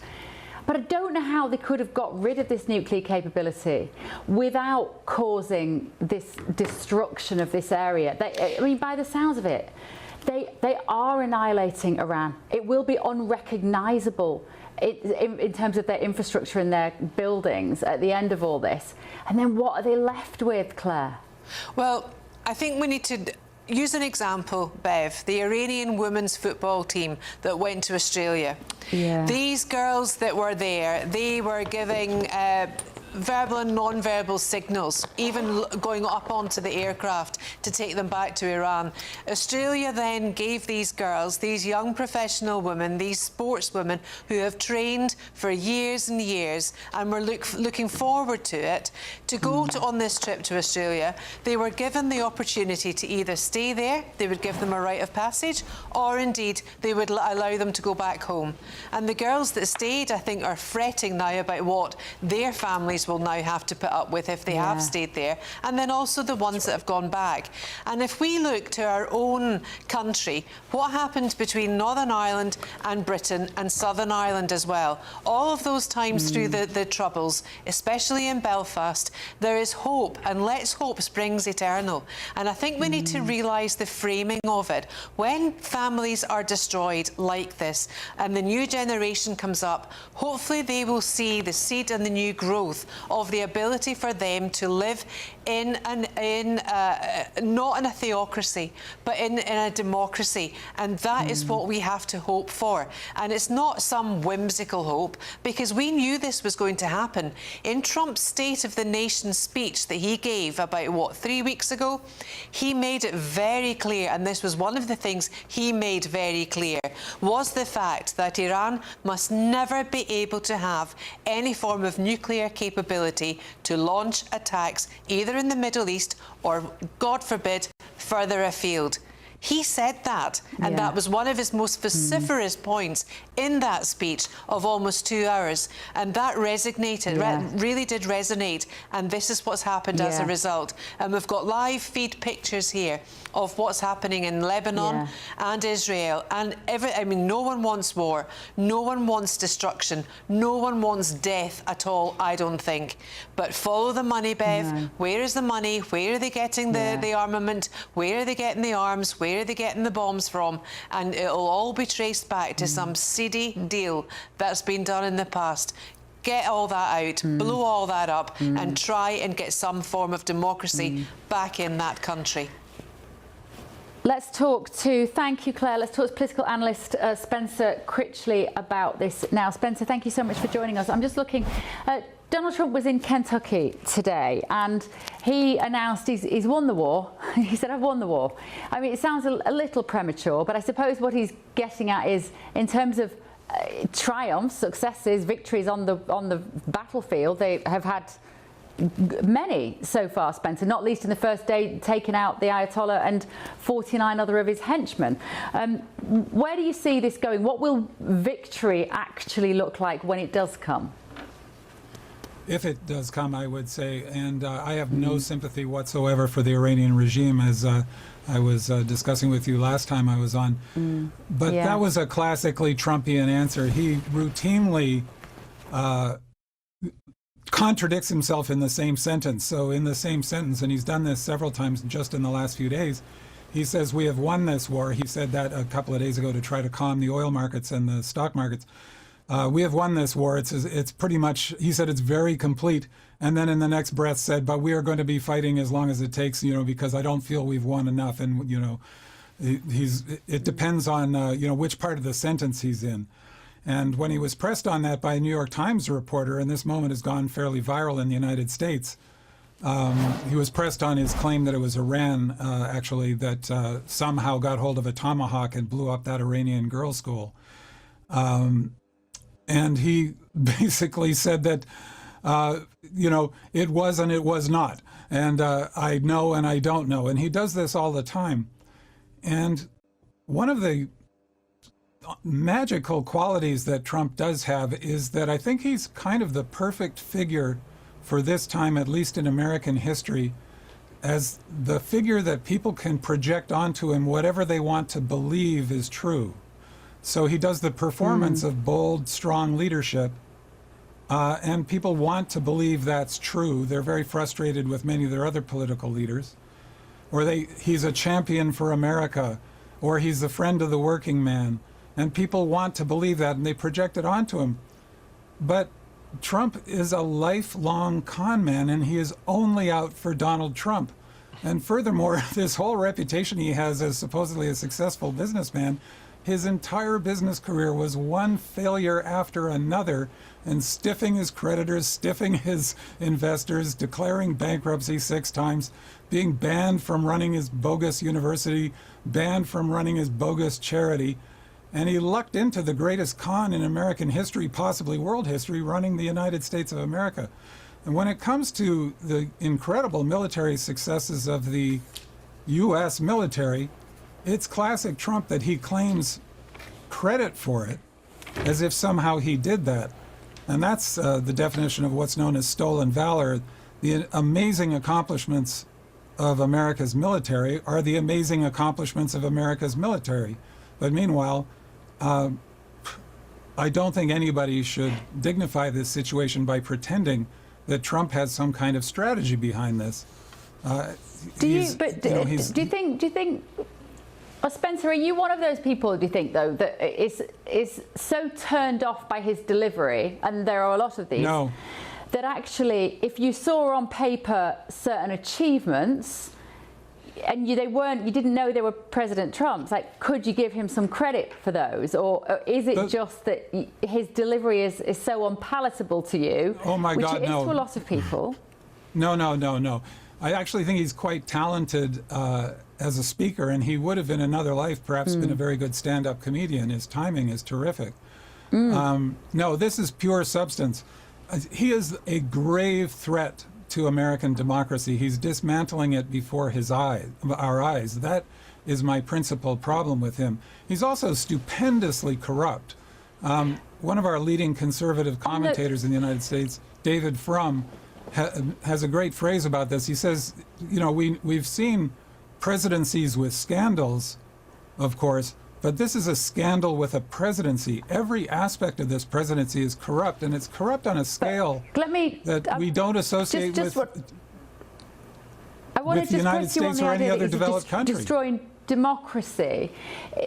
So how does, if you say that he's destroying democracy, how does insisting on voter ID, for instance, well, this is part of the overall effort. Democracy? This is part of the overall effort. This SAVE Act that they're pursuing has very little to do with voter ID, which sounds like an innocuous idea that many people would be in favor of. There actually already are voter ID requirements in the United States, although it varies by state. And there are almost close to 0 cases of people voting fraudulently in the United States, going back as far as anybody has ever measured. But that's not what this is about. This is about imposing burdens on the kind of people who might not vote for Donald Trump. And if you look at all the other aspects of what he's been doing, any one of which should be disqualifying. The big lie about the 2020 election should have been disqualifying. He knows it's not true. It's been shown over and over again that it's not true. And then to organize and encourage the attack on the U.S. Capitol, and that's just a small part of his efforts to destroy democracy. I want to bring in, thank you, Spencer. I want to bring in geopolitical expert Harley Littman, friend of the show as well now. Harley, if you're there, very good evening to you. Thank you for joining us. You were listening in there to Spencer Critchley's, who will not be writing, any eulogy for President Trump one day if you need it, let's be honest. Not exactly going to be his PR manager, are you, Spencer? But Harley, look, let me just come to you on this situation. You could not pay me enough. No, clearly. Let me go on, Harley. I'd like to respond to what Spencer said. And if we ignore the name Trump, let's just go through real factual accomplishments. Number one, he got the hostages freed. I don't know if anybody else would have been able to do that. That's extraordinary. And it ended the fighting in Gaza. It ended the suffering of the Palestinian people and the Israeli people. And they have a plan to try to turn Gaza into an oasis of a civilized place of opportunity for everyone. So let's see what happens, but you have to give credit for getting the hostages out and stopping the war. Second accomplishment. I agree about the hostages. The plan for Gaza is no doubt going to be an oasis of corruption, but I agree about the hostages. And if I may, my point is not. Hang on, no, just hang on, Spencer. Hang on, let me just hang on, Spencer. Let me just let Harley carry on because you've had a while. Yeah. Go on, Harley. Yeah, I want to give another one in foreign policy, and that is to deter Russia from attacking the rest of Europe and bringing on World War III. We all know the only thing that Putin respects is power and strength. And President Trump got the European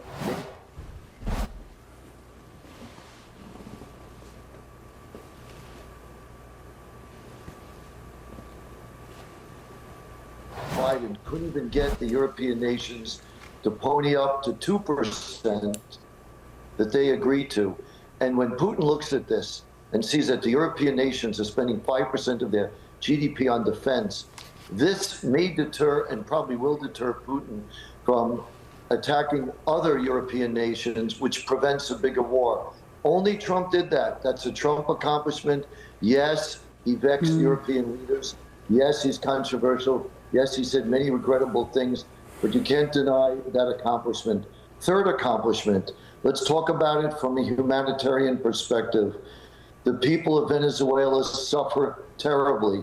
There was an election almost 2 years ago. 75% of the people voted for the opposition.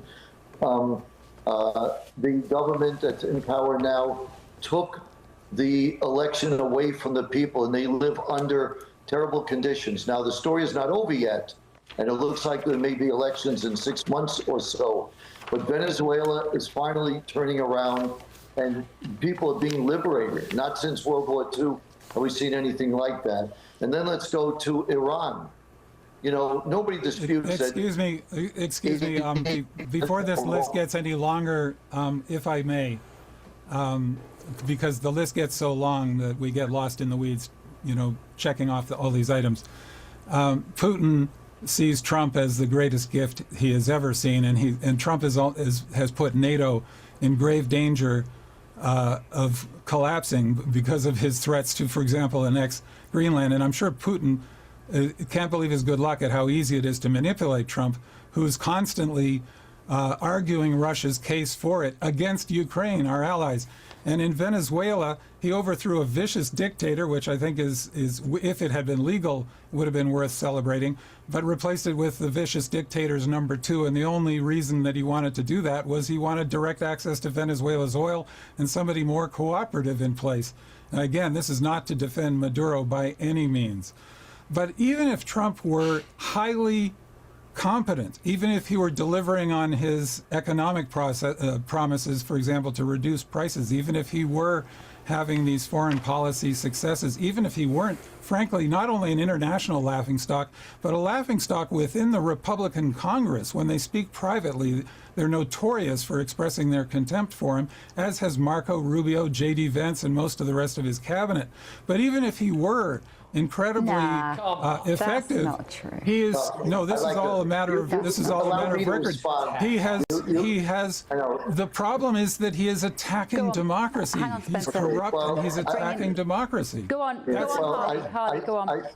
Yes, I'd like to respond. So, you raise fair points. I am also disturbed by his response to Putin in relation to Ukraine. I worry very much about Ukraine and very troubled by that. So I agree with that.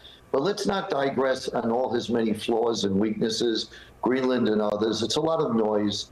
Let's just look at concrete results. And allow me to destroy NATO. No, again, my point is the attack on democracy overrides everything else. I didn't interrupt you. Can I please complete my thought, please? Thank you. Sorry. So it's all right. So I want to go, and by the way, to your comment about Venezuela, the story is not over yet. There are reasons to believe that this is the first phase that there will be free and fair elections, but the United States government has to manage that process. So the story is not over. I understand your concerns, but I want to go quickly to Iran and then China, and then I'll listen to you. So with Iran, I think everybody agrees that 80% or more, the Iranian people, detest this brutal regime. In 2 days, they murdered between 30 and 40,000 of their own peaceful demonstrators, slaughtering them in the streets, following the wounded to the hospitals and slaughtering the rest. He is doing something to push back against this regime. And this is the world center of terrorism. It's an existential threat to European countries and the United States. What's unclear about death to America for 47 years? There is no country in American history that's been more obsessed with destroying the United States than Iran. Even China doesn't want to destroy the United States, and that's America's #1 adversary. They may want to economically dominate, but they don't want to destroy the United States. And what Venezuela and Iran is about is two themes. A, liberating people that suffer, irrespective of Trump's motives, irrespective of his behavior. If the result is he liberates these people from a dictatorship, that is a miraculous, wonderful thing. And you and Democrats can't get over your hatred of Trump and give him the legitimate credit that he deserves. Okay, so but more importantly, I'm almost done, and then I'll listen to you. I'm almost done. If I can complete my last point. I'll complete my last point, and I'll be quiet and listen to you, Spencer. Okay. So my last point is this. Guys, I could have, I'm so sorry, guys, but we have run out of time, but it was a nice long conversation. I would love to have you both back again, because you obviously are incredibly well informed and feel really strongly about your positions. I'd be happy to, and I agree that the Iranian regime is Harley awful. Lippman. Thank you, guys. Thank you both so much. Right, let's have another quick look at some of the other main news here in America tonight. 3 brothers have been arrested in Norway, linked to an explosion outside the American embassy in Oslo. Authorities believe the blast was caused by an improvised device placed at the building's entrance. It caused minor damage, but no injuries were reported. The brothers, all in their 20s, are Norwegian citizens with links to Iraq. Also in America tonight, a 35-year-old woman from Florida has been charged with attempted murder following a shooting at the home of pop star Rihanna. Ivana Lizette Ortiz is being held on bail, set at just under $200 million, and faces a possible life sentence. And a bit of entertainment news for you. Following on from the death of George Michael 10 years ago, he is returning to our screens as a previously unseen concert film from his Faith tour hits cinemas. It was filmed over 2 nights. It will show the singer fresh off the release of his hit album.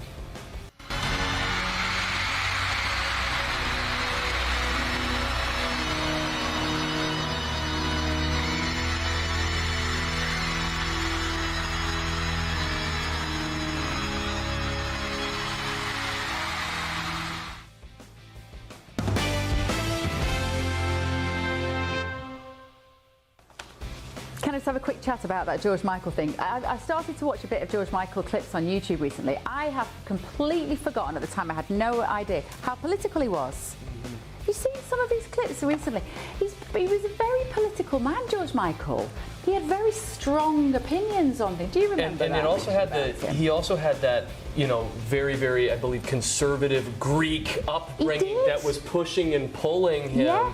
And it was really interesting to watch him balance that, especially being closeted, That's right, Yeah, it was a gay guy. And, and also he was a massive advocate of free speech. Mm-hmm. He hated censorship. And interestingly, though, it was so of his time, because now we'd know that about him, we'd remember, but nobody really cared about what celebrities thought at that time politically. That's a very new phenomenon. So he'd ran on about politics, and then they'd go, oh, tell us about your new album. Whereas now, of course, we'd say, not bothered about your album, how do you feel about reform? Right, still to come this evening on The Late Show Live. Today will be, yet again, our most intense day of strikes inside Iran. The most fighters, the most bombers, the most strikes. The hidden cost of the Iran war. How is the Middle East conflict impacting farmers in Britain? I realise you didn't know that was going to be the end of that sentence. What does it mean for the nation's food security? This is The Late Show Live, only on GB News.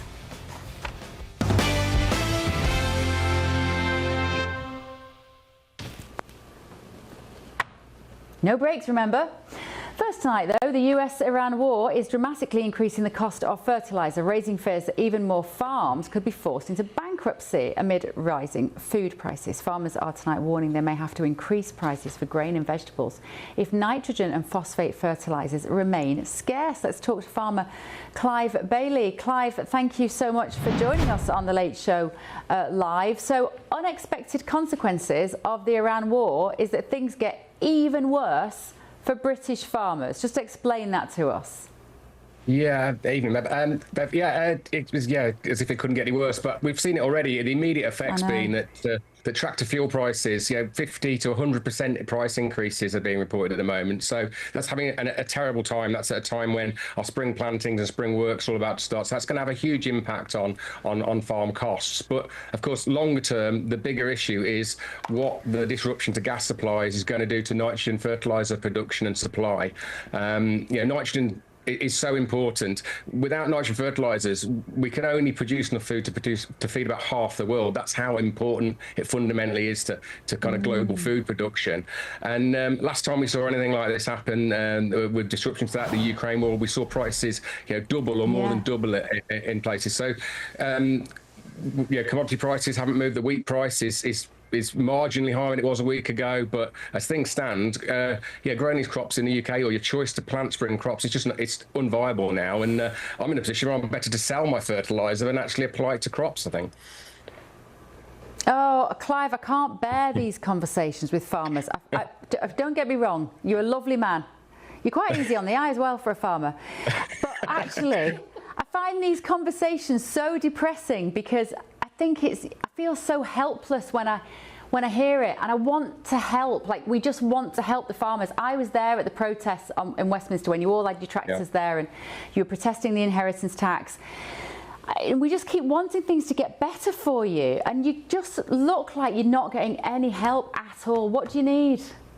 It is. It's like a horror movie, isn't it? This last, since we had the Labour government, since that turning point was Rachel Reeves' 24 budget, really, where she brought in the APR, BPR thing, and that's coming into effect. Those changes actually are coming into effect in the next couple of weeks in April. So we're still sitting there with that awful, abhorrent deadline that some farmers are actually, better off dead before April, which is ridiculous, any politician. But the other thing she brought in that budget was dominated obviously by the changes to inheritance tax rules, but slipped in there was a carbon tax as well that was going to be placed on fertilizers. So that's still hanging over us. So on top of this disruption with global gas prices that's going to potentially double the price of this input, we're going to end up with a carbon tax on it as well. And again, that disadvantages UK farmers, makes us less competitive. It's just, we're in a situation, it's quite desperate. I think cash flows are absolutely stretched to the max, and I don't know how long a lot of farm businesses will be able to kind of hang on in there unless something really dramatic changes. We need proper grown-up conversations with government. We need urgent support through these kind of times. Otherwise, there will be no there just won't be any UK food production left. And that is just the most damning indictment of this. If as the government that gets rid of farmers, it means that we have no food security. They should hang their heads in shame, genuinely, because we need you guys. We need you also, just for the aesthetics of our countryside. Like, call me shallow, but I want to drive through the English countryside and see fields with sheep in them and crops in them. I don't want to see Bill Gates's housing estates or solar farms, Clive. I think we've run out of time. Anyway, sorry, I hope I didn't make you blush as well by saying you're a handsome farmer. Thank you, Clive. Very nice smile. The Department for Environment, Food and Rural Affairs has previously said our new Farming and Food Partnership Board will bring government, farming and the food industry together to better enable farm businesses to grow, invest and plan for the future. This is alongside delivering the largest nature-friendly farming budget in history, protecting farmers in trade deals, making supply chains fairer to help the farming sector's future.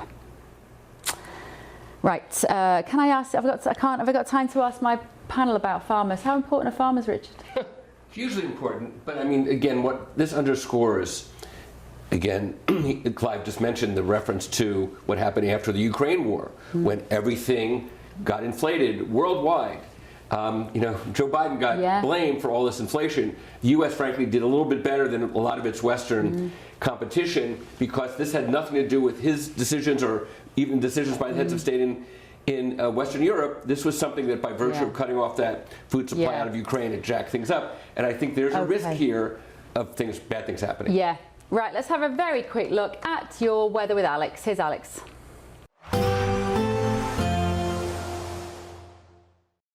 Today, clouds overhead, total zen within.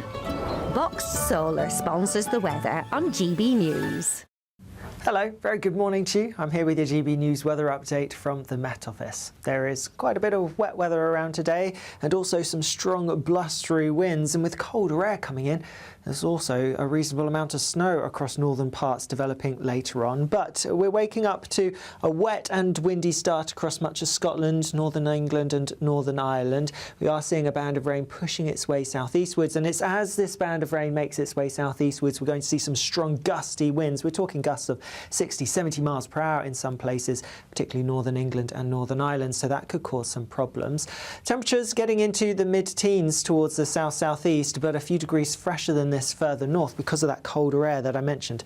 That's going to be pushing its way in later on. That colder air is then also going to quite readily bring some sleet and snow, mainly over higher ground of Scotland. Could see 5-10 centimetres of snow lying in a few places as we go through tonight and into tomorrow. A few wintry flurries not out of the question across parts of Northern Ireland and Northern England as we go overnight, as well as that band of rain pushes its way southeastwards. But otherwise, yes, some more wet weather through this evening across central and southwestern parts of England and also Wales, and then eventually that rain will reach parts of the southeast as we head through into the early hours of tomorrow morning. Behind it, there will be some clearer weather, some clear skies across central parts of England and Wales in particular, perhaps Northern Ireland, and where we get those clear skies, yes, temperatures will take a bit of a drop, and whilst the winds are dropping out, they are still going to be quite blustery, and so that will stop temperatures from dropping as low as you might otherwise expect. And then tomorrow, it is a brighter day for many places, particularly across a central slice of the UK. A good deal of sunshine here. More clouds towards the far south and southeast of the UK, and more showery bursts of rain, sleet and snow across northern parts. And with that colder air that I alluded to earlier, well, temperatures are going to be down a couple of degrees and always feeling colder. Today, clouds overhead, total zen within. Vox Solar sponsors the weather on GB News. Britain deserves a newsroom that puts the facts and your voice first. Well, and that's what you get on GB News. Lively debates, lively conversation. And we're not afraid to hold power to account. And each other. So join me, Andrew Pierce. And me, Miriam Gates, for Britain's Newsroom, weekdays from 9:30 on GB News. Bold. They are under no illusion. Ray. Are you a human trafficker? Boundless. I've had enough of the nonsense, and I'm not afraid to say it. Don't get us on the BBC. Every weeknight, I tear through the headlines. The smell of gasoline. Should we be worried about it? From Westminster madness to cultural war chaos. What I'm going to do now is they are throwing things up the car as we speak. Get ready, Britain. Here we go. Patrick Christie's tonight, weeknights from 9 p.m, only on GB News, Britain's news channel. From the school run to the home run, watch a new show for all of Britain. He can say whatever he wants. A straight talking show where all voices are heard. And, when are we going to stop talking about smashing the gangs and actually do it? With the stories that matter from every part of our country. There's a bit of a crash landing there for your Chancellor. Bold, fearless and standing up for you. That's me, Martin Daubney, 3 p.m. till 6 p.m, weekdays, here only on GB News. The People's Channel, Britain's news channel. Mornings don't have to be tiresome, especially if you have the right company. Wake up to news as it happens, opinion and debate, and of course, a little bit of entertainment too. Because when the kettle's on, we're on. That's Breakfast on GB News, a show worth waking up for. Every morning from 6 a.m. Only on the People's Channel, Britain's news channel. We'll spread the news, you spread the word. Westminster's full of talk, but out here, it's the real world. Am I allowed to talk now? No, that's it. This is where it matters. Real people and real lives That's what politics is all about. In fact, has Trump made a good start? No. Straight answers, no spin, and just a couple of pints. How many fingers have I ever got up? About 10. So join me for Lee Anderson's Real World every Friday at 7 p.m. only on GB News. The People's Channel, Britain's news channel. Westminster, the ultimate clique. And you're fighting like rats in a sack. But here on the Camilla Tominey Show, we ask the questions the establishment media is too scared to ask. OK, let me ask you a straight question, because I know you're a straight-talking politician. Whether it's net zero, illegal immigration or law and order, nothing is off limits. You had the power then.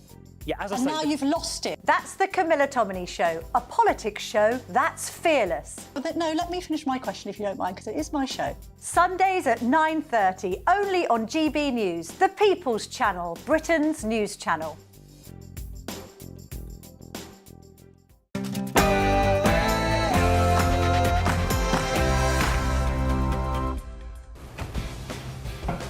Live from Washington, D.C., this is GB News with the stories shaping Britain and America. Peter Mandelson should never have been afforded the privilege of representing this country. Now, the Prime Minister claims that he was lied to. He wasn't lied to by this due diligence document. Starmer's got a big Mandelson mess to deal with. The Prime Minister was warned that his appointment of Peter Mandelson to American ambassador was a reputational risk. Plus, I see very little prospect of the relationship between Starmer and Trump improving. Peter Mandelson told the Prime Minister to use Nigel Farage to better connections with President Trump. Was he right? Should Starmer have listened to him? Also tonight. We could do a lot worse to one another. We're leaving certain things that if we take them out, or we could take them out by this afternoon, in fact, within an hour, they literally would never be able to build that country back. America is not done with Iran. Nowhere near. President Trump threatens to obliterate the country to the point of no return. The FBI is warning that the Islamic Republic is planning an attack on California. And Iran's formerly supreme leader, Ayatollah Khamenei, is dead. Khamenei may be dead, but the dictator's son owns 2 luxury apartments overlooking the Israeli embassy in London. And tonight, serious security risks are being raised. Has the danger already reached Britain? Is anyone there? We'd like to talk to the supreme leader of Iran, the owner of these properties. One of our producers, Joe Casper, there. This is The Late Show Live. I'm Bev Turner.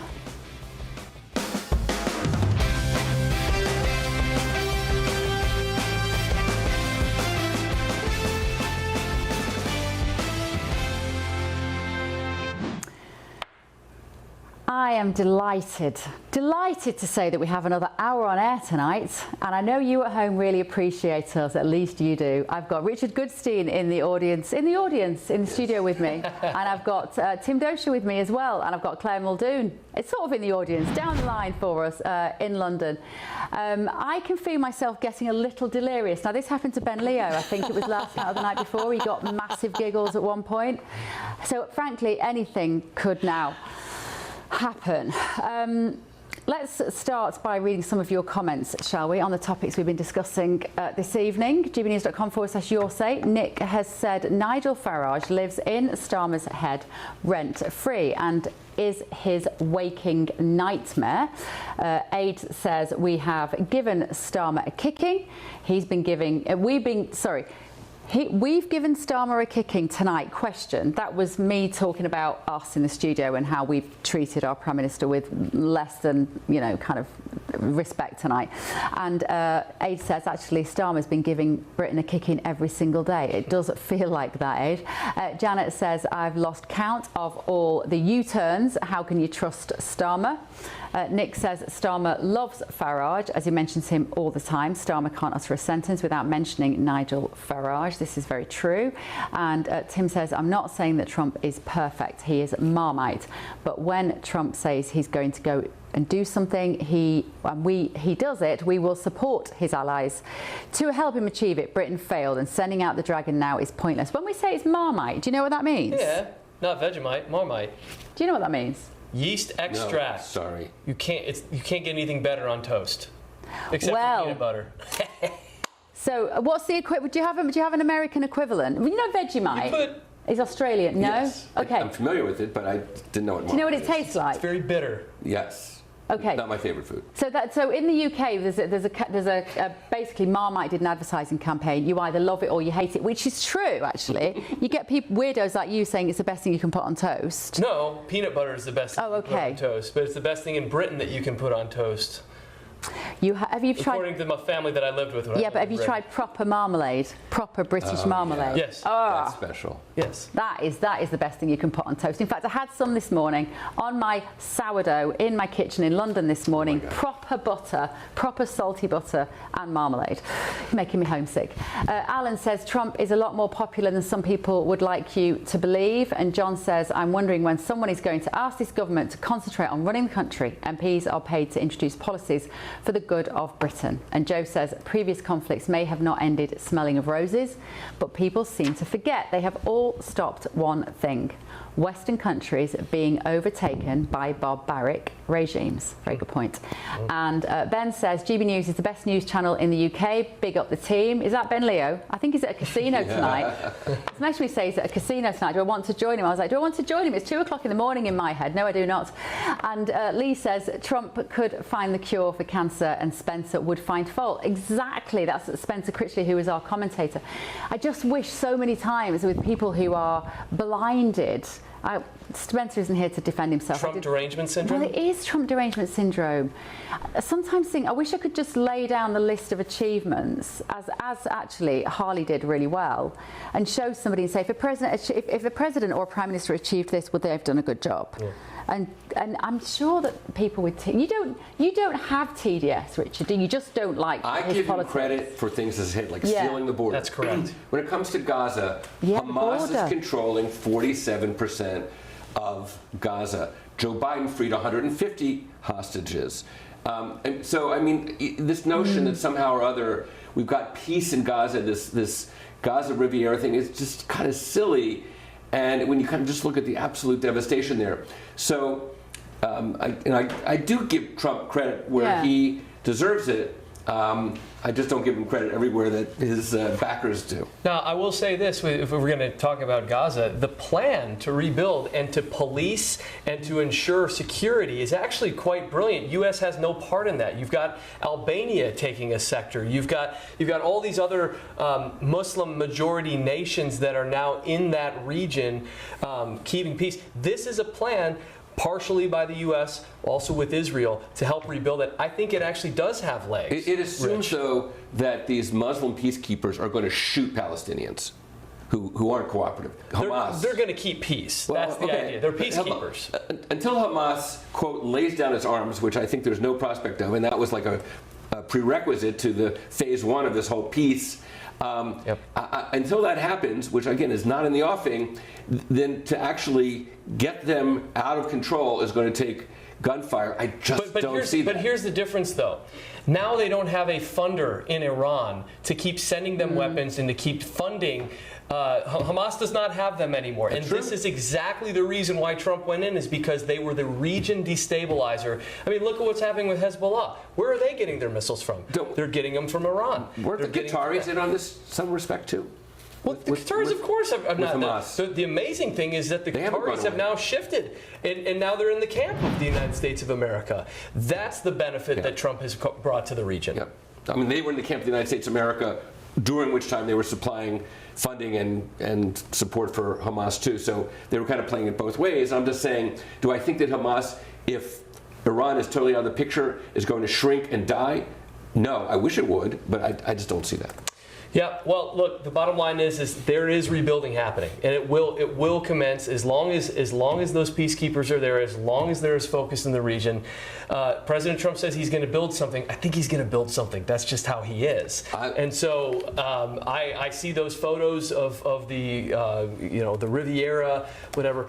I see opportunity. I don't see pessimism, and I think people with Trump derangement syndrome see pessimism when there is opportunity there, especially now that Iran has been effectively wiped off of the. Can I just add one more thing? So I was a part of a group called Builders for Peace. This was formed after the handshake between Rabin and Arafat on the South Lawn of the White House, September of 1993.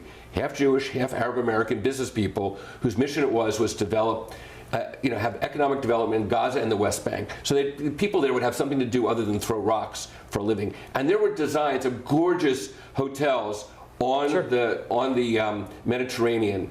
And so this is not new. The difference was then Gaza was not rubble, which it is now. So, I mean, do I think by the time that Trump's out of office that there will be something other than rubble? I don't. I would actually be prepared to bet pretty much my life that will still be largely rubble. But I hope you're right. You'll take the bet? Trump's a builder. Okay. That's all I'll say. Oh, that's Trump's a very good point. Yeah. Trump's a builder. Oh, yeah. He likes property. And he's president of the United States. I'm afraid we've kicked off quite a debate online about what's the best thing to put on toast. I feel, Claire Muldoon, like I need to bring you in on this now. Grant says strawberry jam. Kez K says melted cheese is the best thing on toast, but he says he can't eat it anymore. You haven't told me why, Kez. I'm rather intrigued now. Andrew says peanut butter and Marmite together is better. I'm going to do that. Rob says marmalade with the orange bits on thick toast with clover, yum, or blackcurrant jam. Yeah, go on. And scrambled egg says Martin. Hello, Martin. Good morning. Go on, Claire. What's your favourite toast topping? All right, a slice of sourdough, real salted butter, right? None of your spreadable 100%. rubbish. Has to be real from a block, with salt preferably, and either Marmite or either marmalade and a pork sausage, or either avocado with smoked salmon and chili flakes. Oh, yeah. Oh, my goodness me, it is endless. It's a pity I don't eat breakfast. And I haven't eaten anything since a pasta on the aeroplane, which was about, I don't know, it's probably 6 or 7 hours ago from now. So this is making me very, very hungry. If anyone's in the air, I can Uber eat please something. send food. I can Uber eat We have nobody here. right We don't even have a producer in town, never mind a runner. It's just me running the show. Ben Leo said you're going to spend a lot of time in this third hour talking rubbish and trying to fill. He's right. We've just done 10 minutes on toast toppings. Right, shall we move on now to this story about Mojtaba Khamenei, and this is the son of the late Supreme Leader, who is now the new Supreme Leader. There are rumours that his foot got bombed. Did you hear that? Yeah. His foot got bombed. So we don't really know how he is, but he owns 2 flats overlooking the Israeli embassy in London that are worth over 50 million quid. Experts are saying that the proximity, here he is, with his before he bombed his foot, the proximity poses a serious security breach, potentially allowing surveillance of staff and visitors at the Israeli embassy. The concerns also follow 4 Iranians who were arrested in North London in the early hours of Friday on suspicion of spying for Iran's intelligence services. With me now is counter-terrorism specialist Roger Macmillan. Good evening, Roger. Good morning. Morning, good evening. Hello.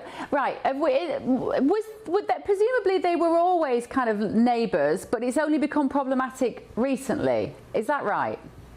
I think Mojtaba Khamenei would appear to have bought these properties back in 2014, 2016, and it's only coming to light now that he's actually the owner. Because what has happened is his Ali Ansari, his banker who's bought these properties for him, has done it through a considerable number of shell companies to disguise Mojtaba Khamenei's ownership. Oh, that is interesting.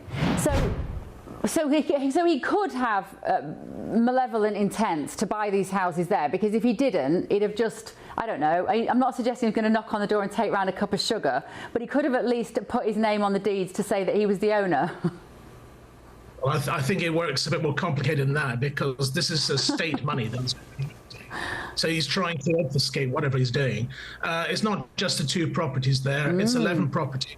Bishop's Avenue, a hotel in Frankfurt, hotels in Austria, golf clubs, you name it, he's got it. And in London alone, it's assessed as being well over 200 million pounds worth of property, all hidden through various trust funds in the Isle of Man, St Kitts and Nevis, and no doubt elsewhere. And Roger, as a counter-terrorism expert, how easy does the UK make it for people who don't necessarily love our country and our values? How easy do we make it for them to get a foothold in our country that is very difficult to uncover? I think it's very easy these days. Property ownership can be done through complex trust structures, but opening businesses as well is particularly easy to do. And you just have to look at Companies House to find the number of people who are potentially backed by the Iranian regime, who have a large soft influence network in the UK. It's particularly easy to do. Amazing, really. But I suppose, what can you do about it? What could any government do about it? What would we want to do about it? Because some of these families, regardless of how evil their regimes may be in their own countries, they're not killing British citizens. They're putting vast amounts of money, particularly into the centre of London. You only have to drive through Knightsbridge now, around Harrods. It is unrecognisable to me, parts of it, as London.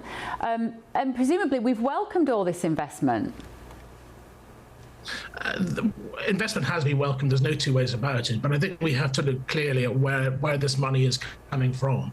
I note what you said about Knightsbridge. Much of that is through normal family trust, not from money that has been taken away from the Iranian people, money that should have been paid back into Iran to keep people alive, to boost the economy, has been siphoned off by a number of people and then fed across the world into various property, cryptocurrency, etc., for their own personal needs. So presumably, we think that Mojtaba Khamenei is in Iran still, but will the sort of security services watching that property more closely at this time? Will the Israeli embassy have a very valid point to say you need to be watching his front door, seeing who's coming and going? I think it goes further than that, and I do believe that these properties should be seized. They should be seized, sold, and then the money is held for when eventually that Iran is freed from the thugocracy that runs it. Wow. Yeah. Well, if you start there, where do you end, I suppose? That's the issue, isn't it? Do you then go after everybody from any sort of nefarious regime, Roger? Why not? I think, if we've got people in this country who are looking to profit from our own environment here, exporting whatever into this country, and that's been done at the expense of innocent people back in their own countries, then something has to be done about it. Okay, fantastic. Roger McMillan, I love your straightforward, forthright opinion on that. Counterterrorism expert, thank you so much for joining us on The Late Show Live. Can I offer something? Yeah, you can. I was actually going to tell you that Lee's favourite toast topping is proper salted butter on toast, and if you can see your teeth in the butter, you've done it wrong, but carry on. Sorry to get to something as mundane as intelligence breaches. It's not just Iranians, and the U.S. is dealing with this in terms of China acquiring farmland. They bought a company, Smithfield Farms, which is big in pork production, because it was situated near a military base in Virginia. And China now owns 384,000 acres of agricultural land, many of which is a lot of which is situated near sensitive situations like military bases. And the U.S. has not done this. Is again across administrations. This is certainly no knock on the Trump administration, because this has been going on for years. And you say, shouldn't the British do something about it? Well, shouldn't the Americans do something about it? And I would say so far the answer is not very successfully. It's interesting, and I'm tracking right with you, Rich. It's not a good thing to let the Chinese Communist Party have a stake in a pork farm near a military base. However, it is interesting, which he was explaining about, when you organize it in a trust and when you organize it with people who are here legally in America, they're the ones buying it, and yet the Chinese Communist Party has access to them. You start getting into the Joseph McCarthy era in the 50s. Have you ever been in the Communist Party in order to get to the bottom of who owns it? So you do have to tread carefully there. But what I will say is this. You take a look at what this guy, the new we'll just call him a dictator because that's how he's behaving with this. You look at Idi Amin, look at Mugabe, look at Gaddafi, look at all the dictators around. What is the one thing they do to take money from their taxpayers, from their people? They go and invest in foreign real estate, to which maybe they go to, maybe they don't go to, and they just sock that away so the people can't see it. That's what the Iranian people need to know. That's what they need to see, and that's the thing that will also help drive a change, I believe. Let's have a look. I do want to have a chat about Kate Middleton's mum on the front pages of the papers in a minute with Princess Anne, but I know it's not in the rundown, but who cares at this time of the night? We'll just throw in whatever we want. But let's just tell you what you've been saying at home as well. Martin has said, quick, somebody get a Bev at McDonald's with chocolate milkshake, which I had today in the sunshine, walking around. Talking of sunshine, it's about 80 degrees in Washington today. Yeah. What's that in Celsius? 30 something. Yeah. It's 30 something in Washington today. Guess what? Tell them what it's doing tomorrow, Richard. Talking about snow by 2 p.m. 2 in the afternoon. This city is so schizophrenic when it comes to its weather. It's ridiculous. Smash the Gangs says, wasn't Donald Trump going to repurpose the Gaza rubble to build gold resort hotels and an airport? I mean, he said a lot of things about Gaza, didn't he, and the Riviera. But the likes of you lot go, he's just going to make money out of it. I'm like, fine, do both. If you can create peace and you can build things, great. I mean, it's such a mess there at Gaza. I mean, you don't have to have lived your life in the news business to know how bad it is there, and the notion that somehow or other, however many billions they talk about raising, and that there's going to be real, equipment, and with Hamas control. I just think it's a dream. I understand why he's doing it. But I just don't think it's realistic, and I think there's a certain extent to which people are deceived, and that's why I don't think it's particularly constructive. Well, one of the most worrying things I've heard so far tonight was you telling me that the Albanians are in charge of running part of that area. Just a part of it. That's their commitment. You might want to talk to our police about the organised criminal gangs in the UK. They are NATO Sometimes allies. I'm drawing a massive generalisation. Potentially very corrupt. Yeah, thank you. And not entirely the most. I can tell you, if you were rebuilding and you were like, here's the keys to the city, I'm going to give them to the Albanians. They were like, oh, maybe we got a plan B. Lee says, I agree with Roger 100%. I don't know what she was agreeing with Roger on. Vegemite. But it's about Vegemite. Lynn says Marmite is much better than Vegemite, though my Aussie kids believe otherwise. I like Promite. I know that's controversial. But you never heard of it? What? Promite. I don't know what Promite is. It's a bit like Vegemite, but I can't remember what the difference was. Paula says the leader of Hamas doesn't even live in their own country. Cripple them via their bank accounts, and completely love Roger. Oh, Roger the terrorist man, that's who she's talking about.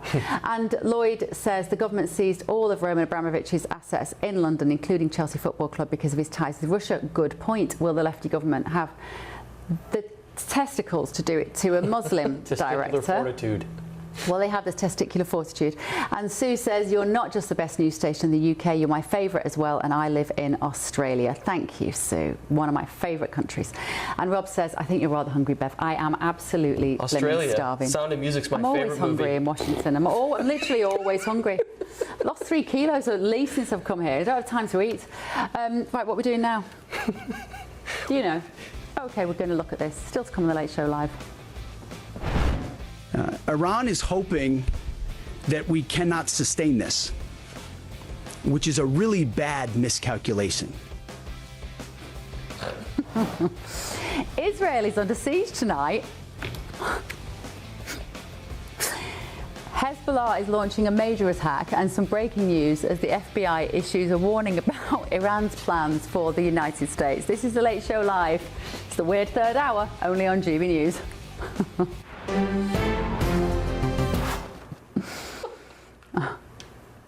Right, breaking tonight. Serious face.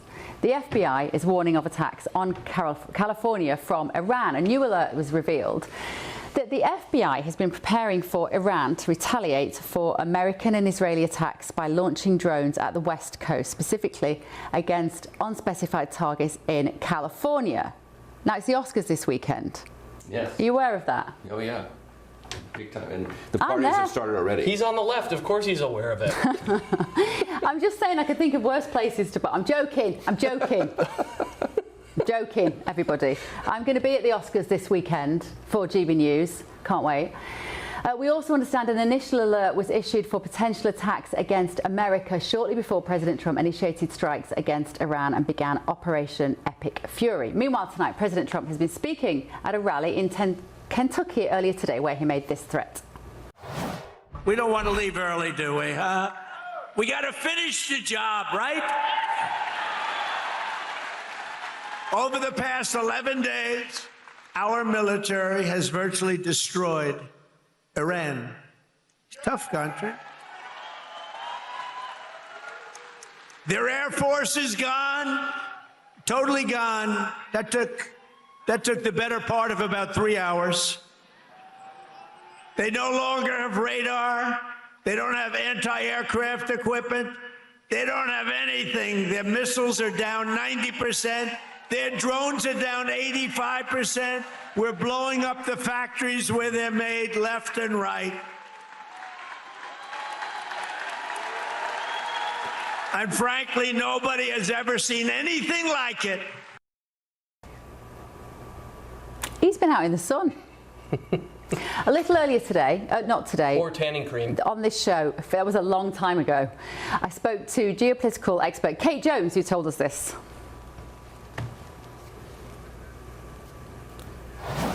What's going to happen to our oil situation now, Kate? It looks bleak. Well, look, you have 20% of the world's oil that gets shipped through the Straits, and right now that's kind of cut off. So what will happen? Right now the markets are very, very twitchy, they're uncertain, and they are moving up and down with volatility based on geopolitics, not reality. So the reality is uncertain, and the expectation was with such a big announcement that a positive reaction would happen to markets. It really didn't. The markets were not so sure because they don't see delivery times, and they're asking, well, okay, that's great, and what does it mean? What's the reality on the ground going to be when we see that supply come in? And when they say about the delivery times, does that all depend on the safety of the Straits of Hormuz or not? No, these are reserves. Entirely. These are reserves. It's just that no one announced yet any kind of methodology behind the release of reserves. So these are strategic reserves held by these countries. Well, around the world. I mean, Japan was, I think, the first one to jump in, the United States. So the strategic reserves will be tapped into. Right. And it is the most significant amount of strategic reserve ever said to be released. And just to explain to me, because as you can see, this is clearly not my area of expertise, and thank God you're here. Somebody says oil reserves to me. I tend to zone out. But these are reserves that countries would have. We've just said the UK is included in there. We keep them in storage for what? To influence price on the markets, even in times of peace, in terms of trading the price of them, or is it specifically for emergency situations? It should be used in case of emergency. I mean, that's a better way to do it. Right. Sometimes it gets used politically. Sometimes it gets used to calm inflation for a little bit. I think the president has been very vocal about the U.S. reserves and replenishing them at a time when the market priced at a very low price. So I mean, that would be the enviable way to approach it. So the fact that the markets didn't respond in the way that we might think they would positively, what does that tell us about their faith in the president? Well, so far they've been very consistently responding to announcements from the president positively, very consistently. But it's now day 11, and they're looking at when will this be over? When will the last drone strike? When will we be at 0 missiles? And questions about when this ends. So they're looking long and uncertain. And I think at some point we'll probably start getting more information back. It takes about a week to do a National Geospatial Agency to do an assessment.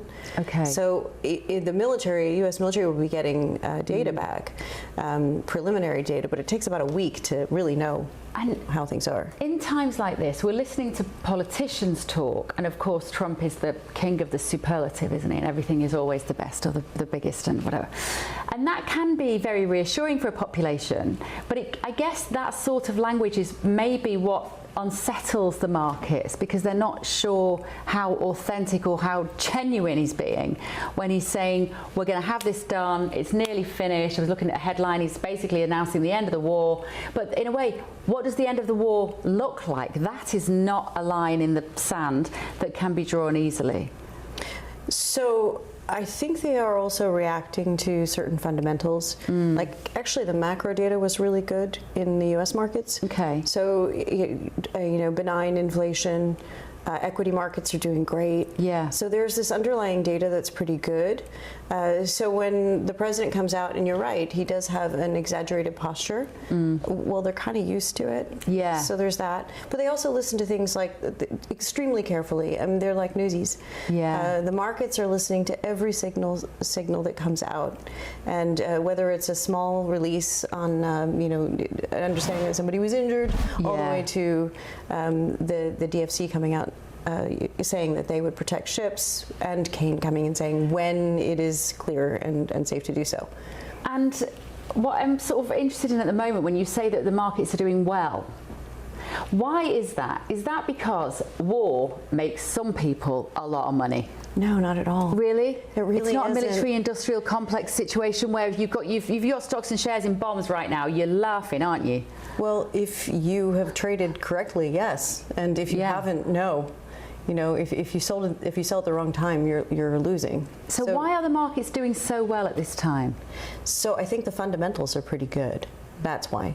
You know, I think that they're looking at the fundamentals and they're waiting, and they're trading. They have been trading on geopolitical news rather than on realities because they haven't been able to calculate it. Nobody knows when this ends.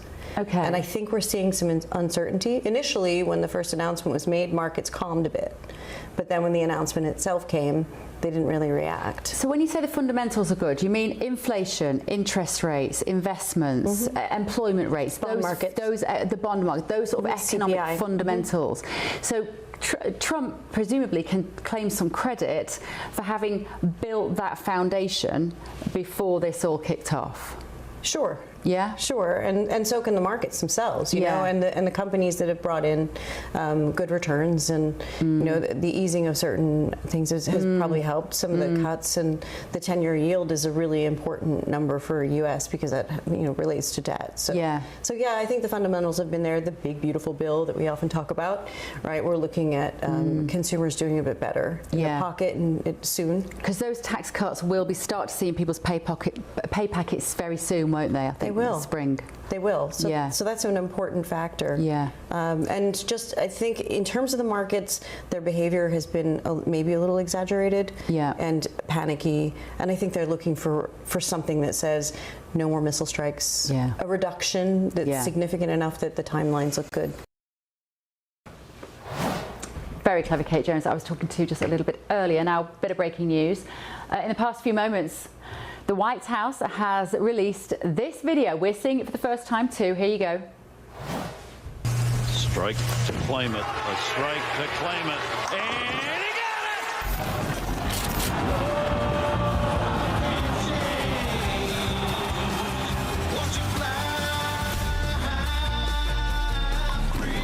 Here comes the heat from the USA. Pins down. What a strike.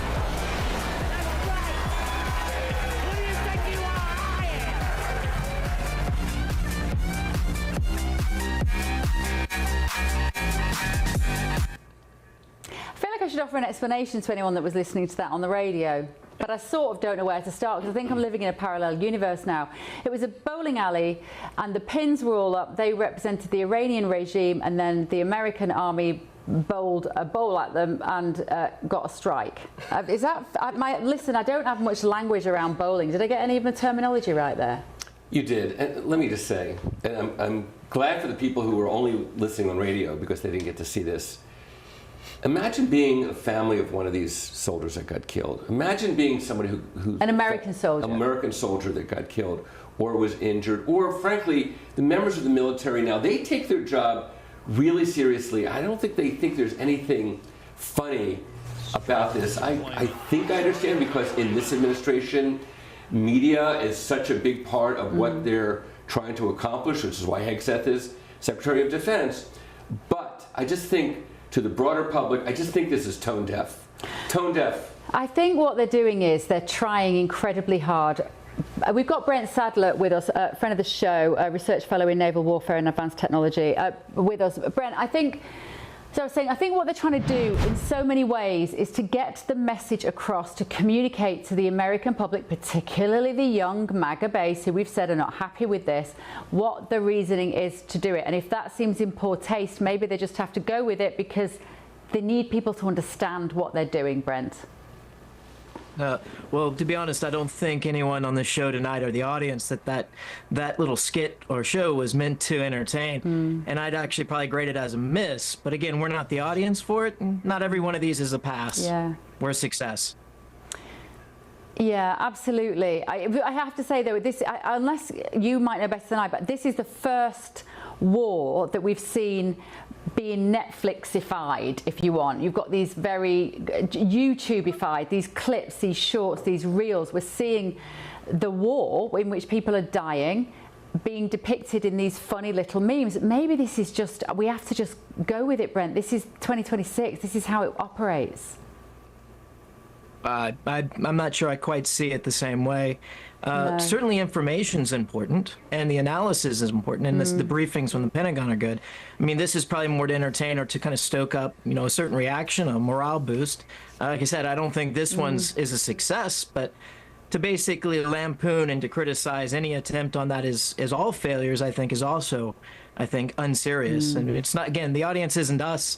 It isn't the serious kind of thinking. It's more the everyday American, and probably someone that, would probably want to try to see the lighter side of things, but at the same time be entertained and educated at the same time. But I can't explain this one using a bowling alley with the pens. I mean, I get it, but I rate it as a miss, but I'm not going to say that it's a bad effort to try to communicate to the American people at the same time. And it's certainly not the first time that putting these videos out and trying to communicate through this type of, media, and certainly not something that's just the American purview either. There's much more grotesque efforts overseas. If you really go to venture down Telegram or Telegram Lane and see some of the chats out there, it's actually quite grotesque in a real sense. Really? But honestly, I don't give this much thought. Let me just bring Tim in, because you're throwing your hands up in the air, Tim, in exasperation about this. You think there's a place for this sort of messaging? Yeah, I think that Trump has a base of supporters, and I think that that's what has carried him into the White House. I think Trump does one thing very, very, very well, and that is he does not step away from his base. And I think that you heard the Lynyrd Skynyrd Freebird song playing in the background. You see bowling. I mean, I can think of a lot of people in Toledo, Ohio that would watch that and say, okay, I get it. And, like Brent said, we might scoff at it here. I don't. I see the value in it because I see that the job and the double down is we're going to finish when they no longer threaten us with nuclear weapons and other threats. So I do see a value in this. Okay, Brent, let me ask you that. When will this be finished? When will the nuclear threat be eliminated? Will we even know if it has? And do we know much about the capabilities that Iran had even before America and Israel started to bomb them? Well, we're only on day 12 and realize this is a very large country with a large military and a lot of territory to cover. So we have to be realistic about expectations on this. And already their military has been degraded significantly. So time becomes less of an urgency when you've actually removed the direct threat. Now, that's still not to say that there isn't drones and ballistic missile threat to zero, but it's significantly less, logarithmically reduced in those 12 days from what it was the first few days. Now, whether or not we're going to get any surety, well, that'll come when the nature of the regime has changed, because even the 2015 nuclear deal had a fatal flaw. You can squibble about the details of it, but the nature of the regime to which the deal was made was still, committed to death to America, death to Israel, the great Satans, and certainly everything that the West stood for, to include the UK, was antithetical and must be destroyed. So until the nature of the regime in Tehran is changed, the threat's never truly gone. OK, Brent, fascinating as always. Brent Sadler there, Senior Research Fellow in Naval Warfare and Advanced Technology. Thank you so much for joining us. Right, let's have a quick look at some of the other main news stories here in America tonight. 3 brothers have been arrested in Norway, linked to an explosion outside the American embassy in Oslo. Authorities believe the blast was caused by an improvised device placed at the building's entrance. It caused minor damage and no injuries were reported. The brothers were all in their 20s. They're Norwegian citizens with links to Iraq. Elsewhere, a 35-year-old woman from Florida has been charged with attempted murder following a shooting at the home of pop star Rihanna. Ivana Lisette Ortiz is being held on bail, set at just under $200 million, and faces a possible life sentence. And in entertainment news, now and a decade on from his death, George Michael is returning to our screens, not like an ABBA hologram, which we in the studio thought this might be, Richard, but a previously unseen concert film from when he did the Faith Tour. It's going to be shown in cinemas. It was filmed over 2 nights and it shows the singer fresh from the release of the hit album.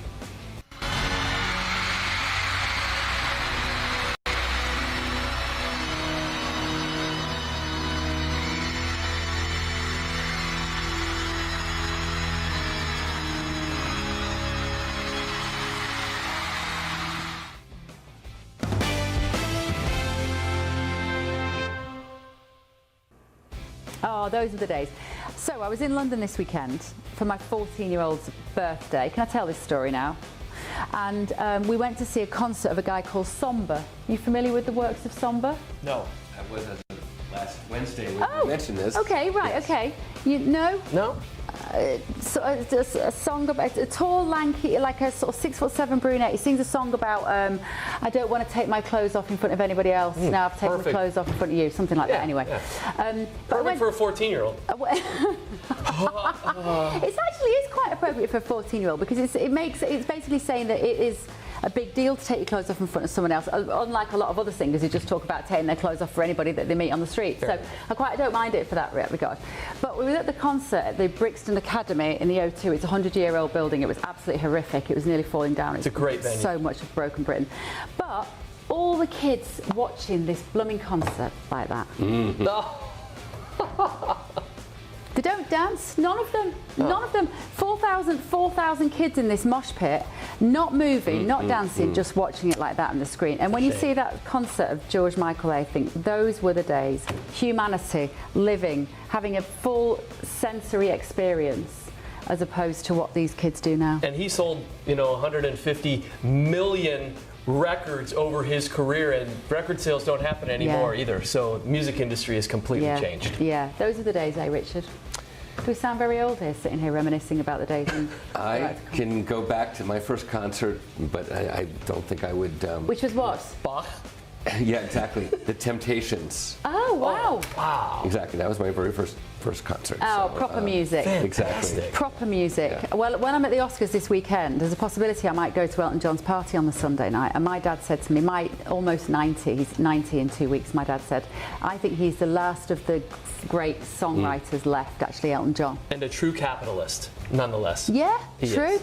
Yes. Maybe I'll get an interview with him for GB News. He might be on board. Right, still to come this evening on The Late Show Live.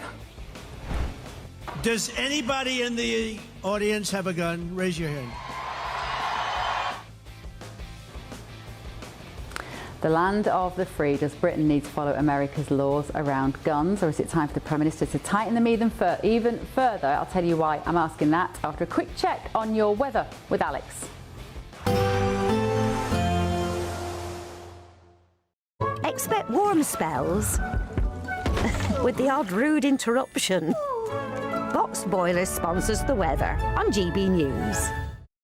Hello, very good morning to you. I'm here with your GB News weather update from the Met Office. There is quite a bit of wet weather around today and also some strong blustery winds, and with colder air coming in, There's also a reasonable amount of snow across northern parts developing later on, but we're waking up to a wet and windy start across much of Scotland, northern England and Northern Ireland. We are seeing a band of rain pushing its way southeastwards, and it's as this band of rain makes its way southeastwards, we're going to see some strong gusty winds. We're talking gusts of 60, 70 miles per hour in some places, particularly northern England and Northern Ireland, so that could cause some problems. Temperatures getting into the mid-teens towards the south-southeast, but a few degrees fresher than this further north because of that colder air that I mentioned. That's going to be pushing its way in later on. That colder air is then also going to quite readily bring some sleet and snow, mainly over higher ground of Scotland. Could see 5-10 centimetres of snow lying in a few places as we go through tonight and into tomorrow. A few wintry flurries not out of the question across parts of Northern Ireland and Northern England as we go overnight, as well as that band of rain pushes its way southeastwards. But otherwise, yes, some more wet weather through this evening across central and southwestern parts of England and also Wales, and then eventually that rain will reach parts of the southeast as we head through into the early hours of tomorrow morning. Behind it there will be some clearer weather, some clear skies across central parts of England and Wales in particular, perhaps Northern Ireland, and where we get those clear skies, yes, temperatures will take a bit of a drop, and whilst the winds are dropping out, they are still going to be quite blustery, and so that will stop temperatures from dropping as low as you might otherwise expect. And then tomorrow, it is a brighter day for many places, particularly across a central slice of the UK. A good deal of sunshine here. More clouds towards the far south and southeast of the UK, and more showery bursts of rain, sleet and snow across northern parts. And with that colder air that I alluded to earlier, well, temperatures are going to be down a couple of degrees and always feeling colder in the... Expect warm spells with the odd rude interruption. Box Boilers sponsors the weather on GB News.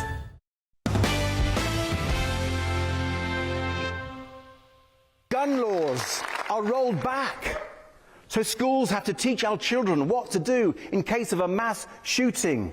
Trump's America, don't let it become Farage's Britain. Oh, I'm so sorry to the Americans. I feel I need to apologise every time I see that man on TV. That was the Liberal Democrat leader, Ed Davey. Yeah, he actually leads a political party. Speaking about gun laws in Britain just a couple of months ago.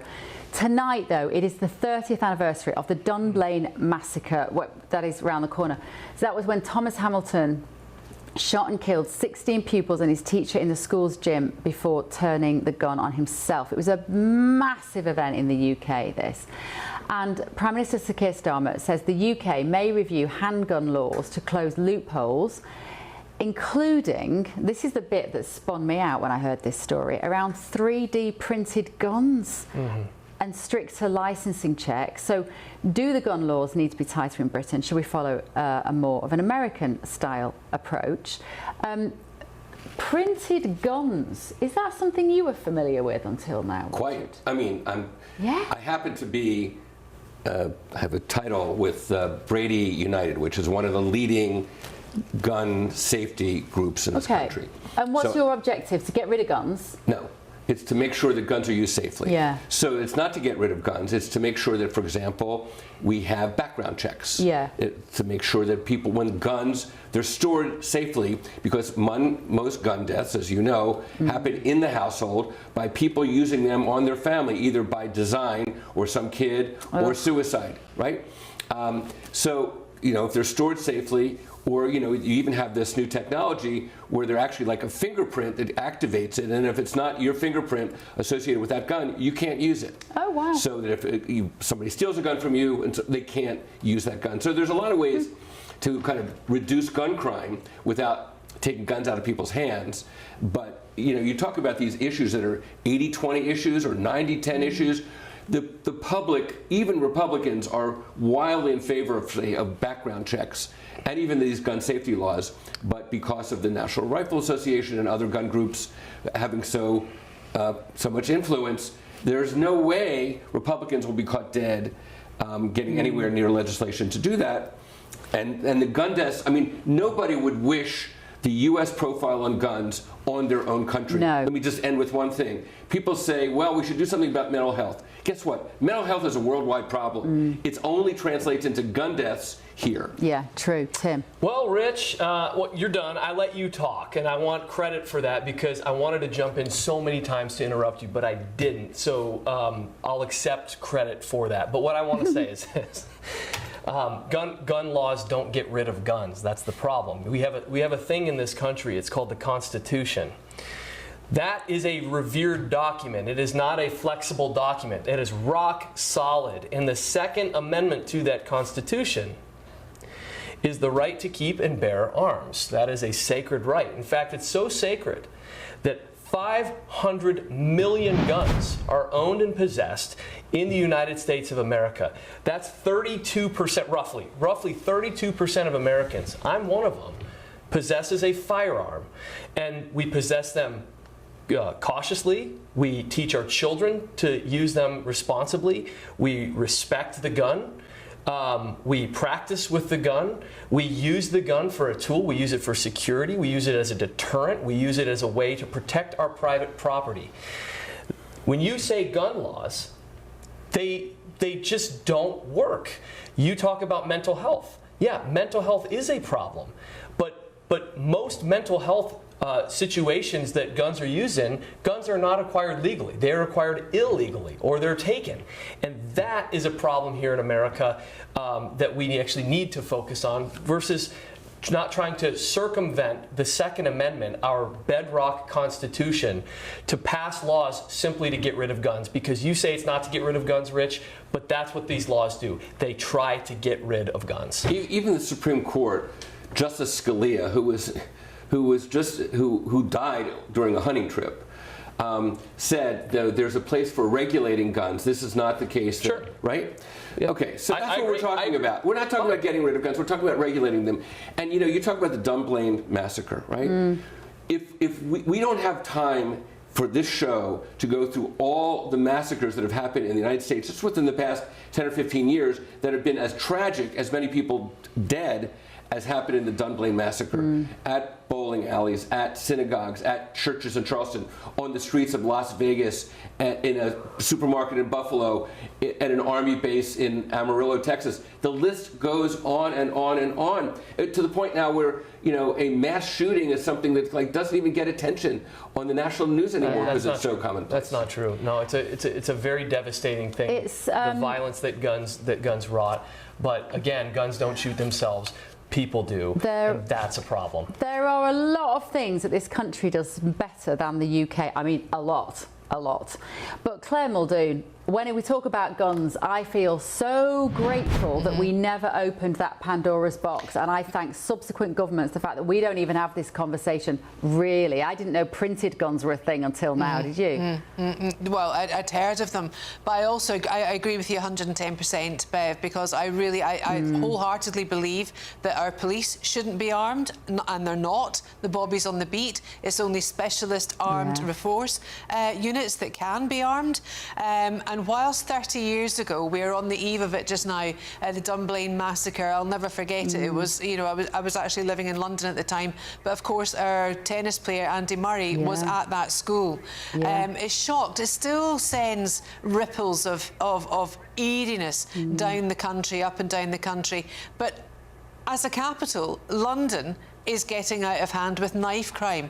And I just think if we add guns into that mix, it's going to get worse. It is indeed a Pandora's box, and one that should remain firmly shut.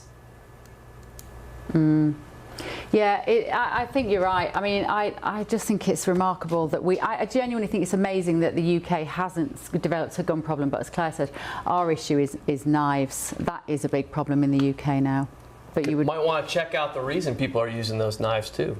Well, can I just say one thing? I think Donald Trump gave away the problem when Alex Preddy, who was shot and killed on the streets of Minneapolis, when he was getting in the way of the ICE agents, and the story was carrying. It wasn't because he was it was because he was armed, right? And because it was armed, so it was not like he was armed. It's not like.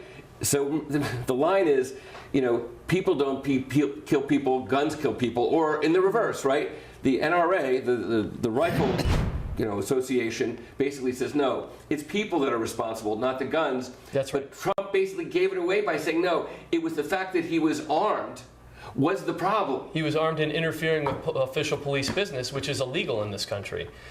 Should we finish on a slightly lighter note? It's not a capital offence. Let's finish on a lighter note. I want to know if Claire Muldoon's been to any concerts recently and whether she's observed the same thing that I do, is that kids just look at their phones, Claire. Yeah, the most recent one I went to was the Michael Kiwanuka, actually, at Hammersmith Apollo, just down the road from us. It was tremendous. And I mean, I just love going to concerts. And again, it's taken up by the fact that all these Gen Z-ing, oat milk swilling, blooming youngsters are standing there with their phones and they're killing it. Absolutely killing it for everyone. Ban the phone. They really are, aren't they? Let me have a look at some of these messages before we go. A lot of you were criticising Ed Davey and feeling similar to me. Oh, and somebody said lemon curd. Oh. Are you Americans familiar with lemon curd? Yes. Clearly are by your groans of approval. Yes. You cannot be a good bit of lemon curd, but it's still got to be underpinned by the excellent butter, proper butter, no more margarine. And how about a lemon curd while at a concert at Brixton Academy? That would be good, huh? How to bring in all of our topics tonight. If you could just shoehorn a bit of Iranian war into that story, we've got it all. Tim says cheese on toast with Worcester sauce. That is also a good one. I am going home to have something to eat now. I've gone a little bit delirious, and I will be back with you tomorrow night. Thank you, Claire. Thank you, Tim. Thank you, Richard. Thank you. Oh, thank you all. I've got nothing in the fridge. I'm going home to a bowl of cereal. See you.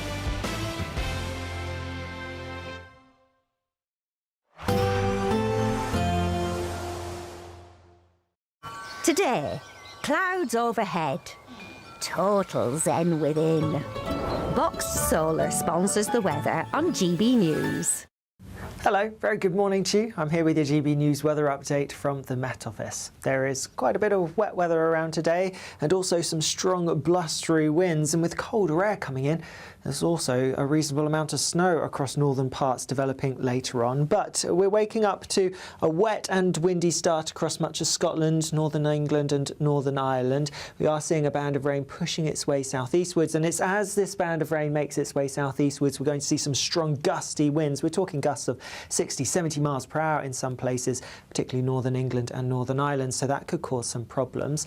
Temperatures getting into the mid-teens towards the south-southeast, but a few degrees fresher than this further north because of that colder air that I mentioned. That's going to be pushing its way in later on. That colder air is then also going to quite readily bring some sleet and snow, mainly over higher ground of Scotland. Could see 5-10 centimetres of snow lying in a few places as we go through tonight and into tomorrow. A few wintry flurries not out of the question across parts of Northern Ireland and Northern England as we go overnight, as well as that band of rain pushes its way southeastwards. But otherwise, yes, some more wet weather through this evening across central and southwestern parts of England and also Wales, and then eventually that rain will reach parts of the southeast as we head through into the early hours of tomorrow morning. Behind it, there will be some clearer weather, some clear skies across central parts of England and Wales in particular, perhaps Northern Ireland, and where we get those clear skies, yes, temperatures will take a bit of a drop, and whilst the winds are dropping out, they are still going to be quite blustery, and so that will stop temperatures from dropping as low as you might otherwise expect.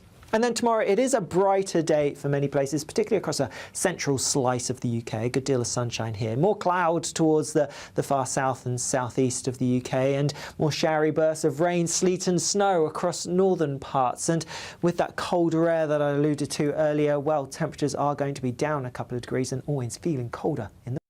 Today, clouds overhead. Total zen within. Boxed Solar sponsors the weather on GB News. 5 hosts, 5 opinions, 5 fearless debates, 5 unfiltered takes on the day's news. 5 reasons not to be anywhere else on Saturday night. This is the Saturday 5. You got me good there. Britain's biggest Saturday night TV show. It's not a bad brand. Yeah. Uncensored. Very, very, very easy tonight. On the unpredictable. What did she say? Can you translate it for us? And always entertaining. And how can a country go from being led by William Wallace Saturday nights from 6 p.m. only on GB News, the People's Channel. Britain's news channel. You're going to want to stay tuned, trust me. Do you trust what you're being told? Good, because neither do I. Those are just facts. I'm Alex Armstrong, and on my show, we'll expose the spin. Well, I want to answer that because you didn't let me last time, because you always speak over me. The broken promises. To deny that is denying the truth. And the hypocrisy. Needs to stop. You think we can allow? Politics, policy, parliament. Nothing is off limits. No sugarcoating, no fear of offence, just the truth laid bare. Tune in every Saturday and Sunday at 9 p.m. for Alex Armstrong Tonight, only on GB News, Britain's news channel. Join me, Nana Akwe, for an informative, interactive news programme with a difference. It's fun. No, he didn't say that, Dave. I'm so surprised. I think there's an element of truth to that. Join me from 3 p.m. every weekend, only on GB News, Britain's news channel. Breaking news, live updates, stories that matter. From the heart of the GB newsroom to every corner of Britain, with our team of dedicated journalists across the UK. GB News bulletins are there to deliver the latest news that matters to you. Bulletins on GB News, the People's Channel, Britain's news channel. Hi, I'm Michelle Dewberry, and my show is your opportunity to cut through all the noise and dive in headfirst to some robust debates. Ideas clash. Situation, isn't it? Because the failure is you're deliberately avoiding my point. Nothing's held back, And if you think this is the end of it, wait for more. and we do not shy away from the difficult stuff. Sometimes I want to shake people and say, if only you understood. So join me on Jubes & Co. weeknights at 6 p.m. only on GB News, Britain's news channel. From the school run to the home run, watch a new show for all of Britain. He can say whatever he wants. A straight talking show where all voices are heard. And, when are we going to stop talking about smashing the gangs and actually do it? With the stories that matter from every part of our country. There's a bit of a crash landing there for your Chancellor. Bold, fearless and standing up for you. That's me, Martin Daubney, 3 p.m. till 6 p.m. weekdays, here only on GB News. The People's Channel, Britain's news channel. We love Great Britain. We love its history, its culture and its tradition, and that's why we're so proud to be part of GB News. You look genuinely emotional. Oh, come here. GB News does pay attention to those who are ignored by the mainstream media. The majority of this country whose forefathers fought and died to maintain liberty, to fight for freedom of speech. The rule of law, the rights of property and democracy. This is the heritage that our country should be so proud of. Which of course includes our Christian heritage. There's been a huge resurgence in the number of people going to church. Perhaps they're not finding what they're looking for, and they're looking for something a bit deeper, a bit more truthful, a bit more akin to Britain's Christian heritage. That's right, get ready, because the most exciting night in general election history starts now!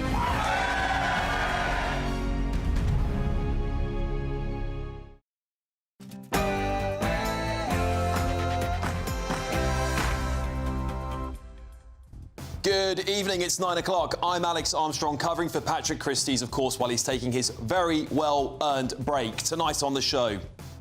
Time and time again, Mandelson completely misrepresented the extent of his relationship with Epstein and lied throughout the process, including in response to the due diligence. That's right. The long-awaited Mandelson files have finally been released. And there's so much that hasn't been broadcast anywhere else in the UK yet. So tonight, I'll bring you the full, unfiltered report. Also tonight. Because Rihanna's not the first case, and sadly, she won't be the last. But we were handed a life sentence today. I had to watch my daughter die. Yeah. And where is Starmer? He's got blood on his hands. Siobhan White, the mother of Rhiannon White, who was murdered by an illegal migrant, will join me live in the studio. She's got a fresh message for the Prime Minister. Trust me, you're not